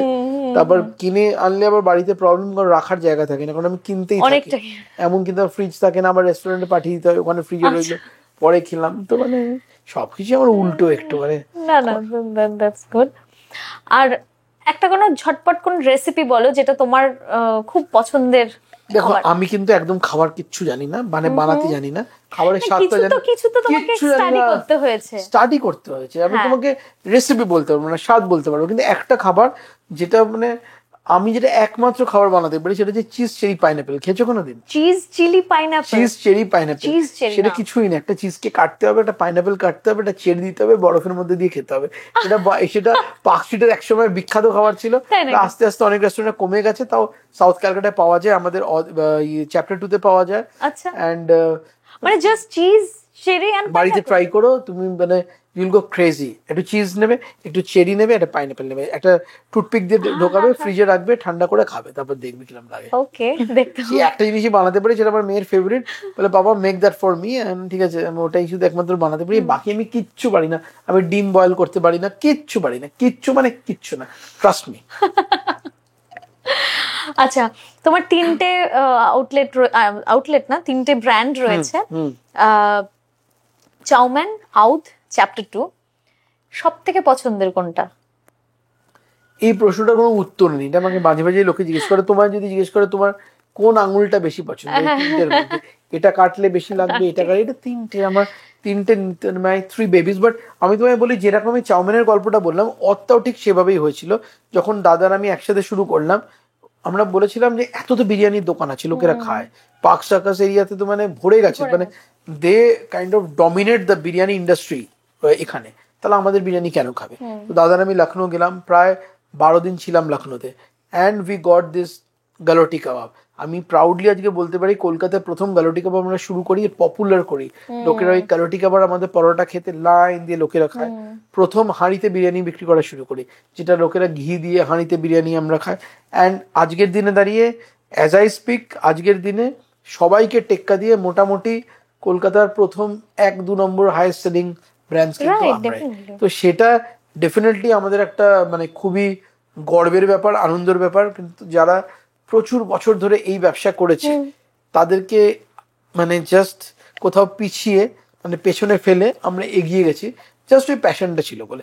চ্যাপ্টার 2 খোলার অন্য কারণ, চ্যাপ্টার 2 খোলার কারণ হচ্ছে আমি আমার দাদা দুজনেই মিউজিশিয়ান। মিউজিশিয়ানসদের আগে একসময় লাইভ মিউজিকের জায়গা সব জায়গায় ছিল পার্ক স্ট্রিটে, আস্তে আস্তে সব বন্ধ হয়ে গেছে, শুধু সামপ্লেসে একটু লাইভ মিউজিক হয়, ট্রিঙ্কাসে হয়। আগে তো মানে Kolkata was the cultural capital of India, বিভিন্ন জায়গা থেকে ইন্ডিয়ার লোকেরা আসতো স্যাটারডে সানডে কলকাতায় ট্রিঙ্কাসে পার্ক স্ট্রিটে কাটাবে বলে, যেখানে তোমার ধরো লুই ব্যাংকস বাজাচ্ছে, উষা উত্তুপ গাইছে, সেটা উইথ টাইম ডাই ডাউন করে গেছে। So that was chapter 1। Chapter 2 হচ্ছে আমাদের চ্যাপ্টার 2, যেখানে everyday evening we have live music, continental food, same kind of retro ambience. তো সেই জন্য খোলা, চলুক না চলুক, মিউজিশিয়ান বন্ধুরা এসে রোজ গাইছে, তার আনন্দ পাচ্ছে, সেই জন্যই এটা খোলা, এন্ড সামহাউ ক্লিক করে গেছে, চলছে। আউধের আরেকটা যেটা খুব ভালো লাগে, আউধের যে মানে রেস্টুরেন্টটা ঢুকে যে অ্যাম্বিয়েন্সটা, ওই সেই ওটা আরেকটা কারণ। ওদের আগে এরকম কোনো রেস্তোরাঁ কলকাতায় ছিল না যেখানে এই ধরনের খাওয়া ফ্যামিলি নিয়ে তুমি ওরম ভাবে যেতে পারবে। ভালো করে ভেবে দেখো, তুমি কি সিরাজে তুমি চেষ্টা করবে, কারণ নাম করে বলছি না, সিরাজ, আমিনি, আরসালান, যেগুলো আমাদের আগে ছিল, খুব ভালো বিরিয়ানি, আমি তো এখনো ওদের বিরিয়ানি খাই, কিন্তু পুরো পরিবার নিয়ে যখন ওদের ওখানে যেতে যাবে, কোথাও যেন অ্যাম্বিয়েন্সটা ল্যাক করতো। তাই জন্য আমাদের খাবারটা নিয়ে এলাম ওই অ্যাম্বিয়েন্সে, যেখানে এক চিলটে লখনৌ, পুরো লখনৌটাকে রিক্রিয়েট করলাম। ওয়াজ আ ভেরি ডিফিকাল্ট টাস্ক ওটা করার। এবং ওই ওই ইন্টেরিয়রটা করবার জন্য তোমরা যাদেরকে আমরা নিয়েছিলাম নীতিশ রয়, আমাদের মানে যে আর্ট ডিরেক্টর ছিল নীতিশ রয়, উনি একটা মানে ভীষণ বিখ্যাত একজন লোক, হিন্দি সিনেমায় প্রচুর হিন্দি সিনেমায় কাজ করছে, ফানা, প্রচুর সিনেমার খেরুল ইসলাম, এরা দুজন মিলে ছিল। তারা আমাদেরকে হেল্প করেছে আমাদের পুরো ড্রিমটাকে শেপ আপ করার জন্য। অ্যান্ড তুমি যদি আজকের দিনেও যে কোনো আমাদের অদে যাও, তুমি অদে গিয়ে বসো, 5 মিনিটের মধ্যে না একটা অন্য জগতে চলে যাবে। জাস্ট মিউজিকটা, গানটাও আমাদের, যেহেতু গান বাজনাটা আমাদের প্যাশন, মিউজিকটা উই চোজ ভেরি ভেরি কি বলবো, মানে carefully and with the intent যে খাবারটার সাথে যেন মিউজিকটা যায়। মানে ওই ওই ওই গান, বেগম আক্তারের গান চলছে, তার সাথে এই খাবারটা, সব নিয়ে অদ। এইগুলো সবকিছুই মানে শখ থেকে করা, তাই জন্য ভীষণ ভীষণ ক্লোজ টু আওয়ার হার্ট। এটা আমরা ব্যবসা হিসেবে দেখি না। অ্যান্ড যারা আমাদের ক্রেতা বা কাস্টমার, তারাও নিশ্চয়ই তারা কোনো একটা জায়গায় ইমোশনালি আমাদের ব্র্যান্ডের সাথে অ্যাসোসিয়েটেড। এই জাস্ট নয় যে খেতে আসছে, আমি বললাম না ভুল হয়, দেরিতে খাবার যাচ্ছে, ভুল খাবার যাচ্ছে, খাবারের টেস্ট একটু কম হলো বেশি হলো, অনেক সময় হলো চেঁচামেচি করলো, আবার 2 দিন বাদে চাউমিন থেকে অর্ডার করছে, থেকে অর্ডার করছে। So we are kind of not a F&B chain of restaurants, we are kind of an emotion. তো সেটাকে যে যতদিন নিয়ে যেতে পারি, এটা যদি আমরা যখন থাকবো না, আমাদের পরের জেনারেশনও যদি নিয়ে যেতে পারে রেস্টুরেন্টসে, না আমাদের নিজেদের জেনারেশন না হলো, অ্যাজ আই সেড, এই জিনিসটাকে নিয়ে, তাহলেই জিনিসটা চলবে, উইল বি হ্যাপি। না না কত টাকা রোজগার করছি is not important for us, ওইটা মানে আমাদের নিড খুবই কম, বাট এইটা যাতে হয় সেটা ইটস মোর ইম্পর্টেন্ট। একটা ছোট্ট খেলা আছে, সেটা একটু খেলবো। কি খেলতে বলবে? Carrom, ludo? না, ক্যারাম লুডো না, এটা একটা বোল গেম। এখানে অনেকগুলো কোয়েশ্চেন আছে, 3টে প্রশ্ন নিতে হবে, এর মধ্যে থেকে উত্তর দিতে হবে। প্রেমে আঘাত মানে এটা দিয়েছি না পেয়েছি, কোনটা তুমি জিজ্ঞেস করতে চাও? দুটোই ভালো। প্রেমে আঘাত দিয়েছি আমার ঠিক মানে না, কে কখন আঘাত পেয়েছে। স্কুল কলেজ লাইফে তো অনেকের প্রেমে পড়ে, আমি পেয়েছি সে অর্থে নয়। আচ্ছা, সে অর্থে প্রেমে আঘাত পাইনি। আচ্ছা, মানে হতে পারে কোনো সময় আমি ভুল করে কাউকে দিয়ে ফেলেছি, বাট প্রেমে আঘাত সেরকম পাইনি। বুঝতে পেরেছি। তোমার মানে মিসেস যিনি, ওনার সাথে কি ছোটবেলা থেকে? না না, ছোটবেলা থেকে না, বিয়ের কিছু বছর আগে থেকে কমন ফ্রেন্ডসের থ্রু দিয়ে আলাপ। অফকোর্স লাভ ম্যারেজ, বাট প্রেমে আঘাত টাঘাতের কোনো ব্যাপার নেই। আচ্ছা, বেশ। আবার এটা তুলতে হবে।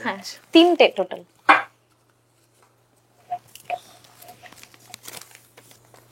3টে ব্যাড হ্যাবিট। 3টে ব্যাড হ্যাবিট, প্রচুর ব্যাড হ্যাবিট। কোনটা কোনটা বলবো? একটা হচ্ছে লোকের খাওয়ায় খুব লোভ দেওয়া। কেউ যদি পাশে খাচ্ছে, কনস্ট্যান্ট লোভ দিই, কি খাচ্ছে কি খাচ্ছে কি খাচ্ছে। মানে রেস্তোরাঁতে গেলাম, আমি নিজেরটা অর্ডার করে দিলাম, কিন্তু পাশের লোকটা অন্য খাবার নিচে, কি খাচ্ছে কি খাচ্ছে। It's a very bad habit আমার। আর একটা হচ্ছে আমার একটা না ডোন্ট কেয়ার ভাব আছে, ওটা মনে করি আমি খুব মানে ব্যাড হ্যাবিট। মানে আমার কিছু এসেই যায় না, যদি কিছু মানে তুমি আমার পাশে বসে আছো, হয়তো আম্বানি বসে আছো, কিচ্ছু এসে যায় না, বা কোনো একটা অর্ডিনারি কেউ বসে আছে, আমার কাছে কিচ্ছু এসে যায় না। লোকে ভাবে তোর এই অ্যাটিটিউডটা অদ্ভুত, ডোন্ট কেয়ার, কাউকে পাত্তা দেওয়ার টাইপ। এটা পাত্তা দেওয়ার ব্যাপার না, আমি আমার নিজের জগৎ নিয়ে খুব ভালো আছি, ব্যস্ত আছি, মেতে আছি। তুমি আমার বন্ধু, তোমার জন্য আমি সব কিছু করতে পারি, সারাক্ষণ থাকতে পারি, তুমি যা বলবে করতে পারি, বাট তুমি কে, তুমি কত বড় মাপের একজন ব্যক্তিত্ব, তার জন্যে মানে আমার জীবনের অঙ্গি ভঙ্গি, আমার সব কিছু চেঞ্জ হয়ে যাবে, সেটা মনে হয় না। এটা মানে একটা ব্যাড হ্যাবিট, মানে ডোন্ট কেয়ার একটা ব্যাপার, হয়ে যাবে ঠিক আছে, অত চাপ নিয়ে লাভ নেই। আর থার্ড হচ্ছে, অনেক ব্যাড হ্যাবিট আছে, কোনটা বলি সেটাই ভাবছি। আমি মাঝে মাঝে না অদ্ভুত ভাবে কেটে পড়ি, লোককে এম্বারেস করে দিয়ে। মানে ফর এক্সাম্পল, আমি কোনো বন্ধুর বাড়িতে গেছি, আমাকে ডিনারে ডেকেছে, আমি গেছি, অনেক বন্ধু আছে, বসেছি খেতে, আমার ঠিক ভাল লাগছে না, আমি কেটে পড়তে হবে। ফোনটা কানে নিয়ে অ্যাক্সিডেন্ট দরকারি ফোন এসছে, টাক করে নিজে গাড়িটা ডেকে বেরিয়ে চলে গেলাম, ফোনটাকে অফ করে দিয়ে। লোকটা কিরে তুই এলি না, কোথায় গেলি, কি হলো? মাঝে মাঝে এটা করি। মানে কোনো জায়গায় আমাকে কেউ ডেকেছে, আমার যাওয়ার কথা, এই তো গাড়িতে উঠছি, এই তো এসছি, মানে আমি তোকে বলছি এটা আমার অদ্ভুত, এটা আমার চরিত্রের একটা দিক। আমি ধরো সেজে গুজে কোথাও একটা যাবো, কোনো একটা অ্যাওয়ার্ড ফাংশন আছে বা কোনো বিয়ে বাড়িতে আছে, আমি সেজে গুজে মনে হয় ভাবলাম যে যাবো, গাড়িতে উঠলাম, গেলাম, ভেনুটার বাইরে গেলাম, গাড়িটাকে বললাম ড্রাইভারকে দাঁড়া, আর ইচ্ছে করছে না, গাড়িটা ঘুরিয়ে চল, বলে ঘুরে আবার গাড়িটা ইউটার্ন। কতবার হয়েছে, সেজে গুজে গেছি, রেডি হয়ে গেছি, ঠিক আছে, ইচ্ছে করে দূর, আর ভেতরে যাবো না, বেরিয়ে চল। এটা আমার রেগুলার হয়, এটা একটা ভীষণ ব্যাড হ্যাবিট, ভীষণ। মানে এটা আমি কিছুতেই, অন্যগুলো তাও আমি ট্রাইং টু মানে ওয়ার্ক অন দ্যাট, যদি একটু বেটার করা যায়, এটা আমি পারছি না, এটা আমার রেগুলার হয়। মানে আজকে আমি তোমার এই পডকাস্টও নাচতে পারতাম, ফোনটা বন্ধ করে বলতাম না, আজকে আমি তো হলো না, যেটা কাজ পড়ে গেছে, এটা আমি সবসময় করে থাকি। মানে এই নয় যে আমি কথার খিলাফ করি, বাট আমার ইচ্ছে করে না। মানে সেজে গুজে, এই কিছুদিন আগে একটা টেলিভিশনে অ্যাওয়ার্ড সেরিমনি ছিল, যেখানে আমার একজনকে অ্যাওয়ার্ড দেওয়ার কথা ছিল, ওরা বারবার ফোন করছে, কনফার্ম করলাম, হ্যাঁ যাবো, 7টা পৌঁছচ্ছি, বেরিয়েছি, 5 মিনিটে ঢুকছি, 20 মিনিটে ঢুকছি, 2 মিনিটে ঢুকছি, করতে টাক ফোনটা বন্ধ। আর ইচ্ছে পাচ্ছে আবার কি উঠবে, ভালো লাগছে না, চল তো একটু গাড়িটা নিয়ে বাড়ি চল। আবার সেই ছাদে বসে হাওয়া দেখাচ্ছি, আর 2 ঘন্টা বাদে অন করলে বলে না আমরা তো ও করবো না, এটা খুব প্রবলেম হয়ে গেছিল। ওরা কি বলবে, আচ্ছা আচ্ছা ঠিক আছে, সরি সরি। তো তুমি কি মানে পরবর্তীকালে প্ল্যান আছে তুমি যে স্পিরিচুয়ালি হয়ে যাওয়ার কোনো না না সেরকম কোনো একদম প্ল্যান না, নেই? একদম না। স্পিরিচুয়ালি দেখো, স্পিরিচুয়াল ব্যাপারটা তো সবার মধ্যেও থাকে, আমার মধ্যেও আছে। আমি একদমই ভীষণভাবে ভগবান বিশ্বাসী, আমি অ্যাস্ট্রোলজি মানো? ভীষণভাবে মানি। আছে স্পিরিচুয়াল মানে ওইটুকু সবার মধ্যে আছে, বাট ওই সবকিছু ছেড়ে ত্যাগ করে গিয়ে কোনো সমুদ্রের ধারে বা পাহাড়ের উপরে চলে গেলাম ওটা না, অনেক অধিকাংশ আর্টিস্ট বা বিজনেসম্যানদের এটা একটা থাকে যে একটা নির্জন দ্বীপে আমার ভালো খাওয়া দরকার আছে, আমি যে খাবারগুলো পাই যেন পেতে হবে, তা ভালো করে ঘুমোবার জায়গা আছে সেটাকে আমার দরকার, আর বেসিক একটা লাইফস্টাইল আমার দরকার, একটু সুখী আমি। তো ওইটা পারবো না, সে সাধু টাধু হতে পারবো না, তো ভেবেও লাগে। 3 নম্বরটা কি দাও? হ্যাঁ, আরেকটা।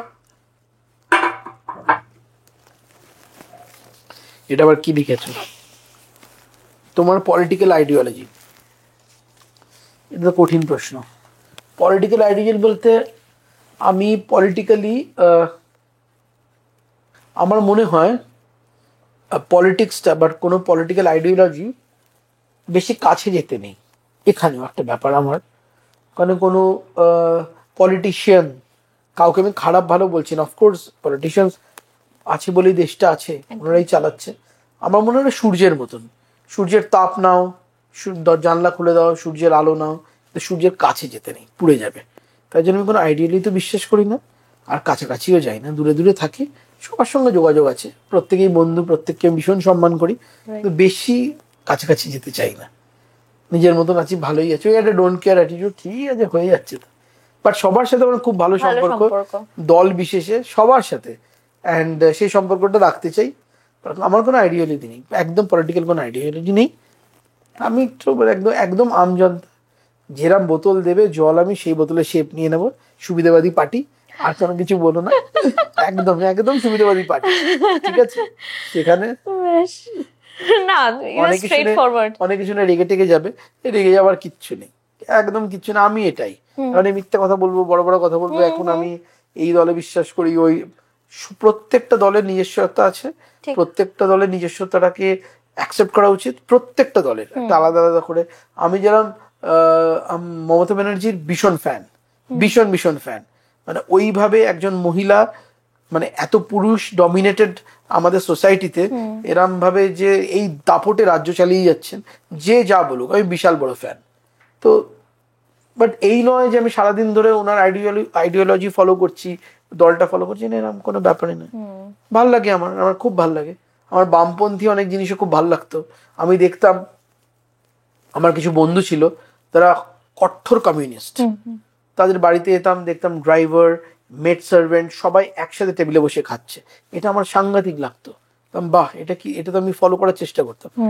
মানে প্রত্যেকটা দলের, প্রত্যেকটা পলিটিক্যাল পার্টির কিছু কিছু জিনিস খুব ভালো লাগে আমার, সেটাই সবকিছু নিয়ে, বাট আলাদা করে কাউকে না, দূরেই থাকি, তাপটা নি, জানলাটা খুলে আলোটা নি, ঠিক আছে, কাছে গেলেই ছেঁকা খেয়ে যাবো।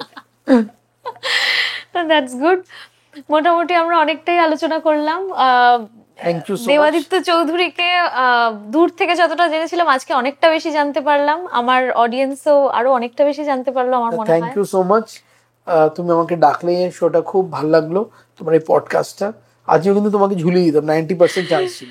দুপুরবেলা ভাবছিলাম আমাকে এটা কি বলে কাটিয়ে দিই, তারপর না অনেক দিন ধরে ফলো আপ করেছি। লাস্ট কোথায় শপিং মলে গেলাম, গাড়ি থেকে নামছিলাম পার্কিং এ, তখন এসে তুমি আমায় ধরলে, দাদা কবে আসবে তুমি?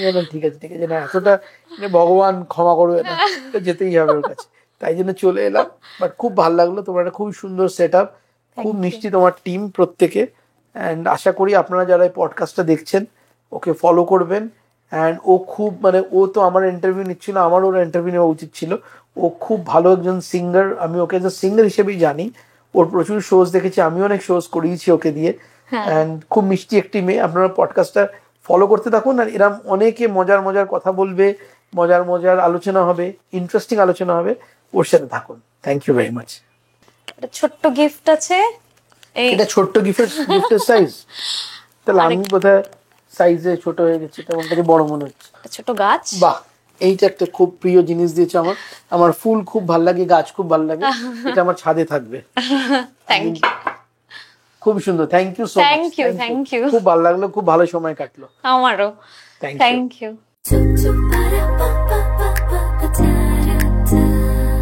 Let's talk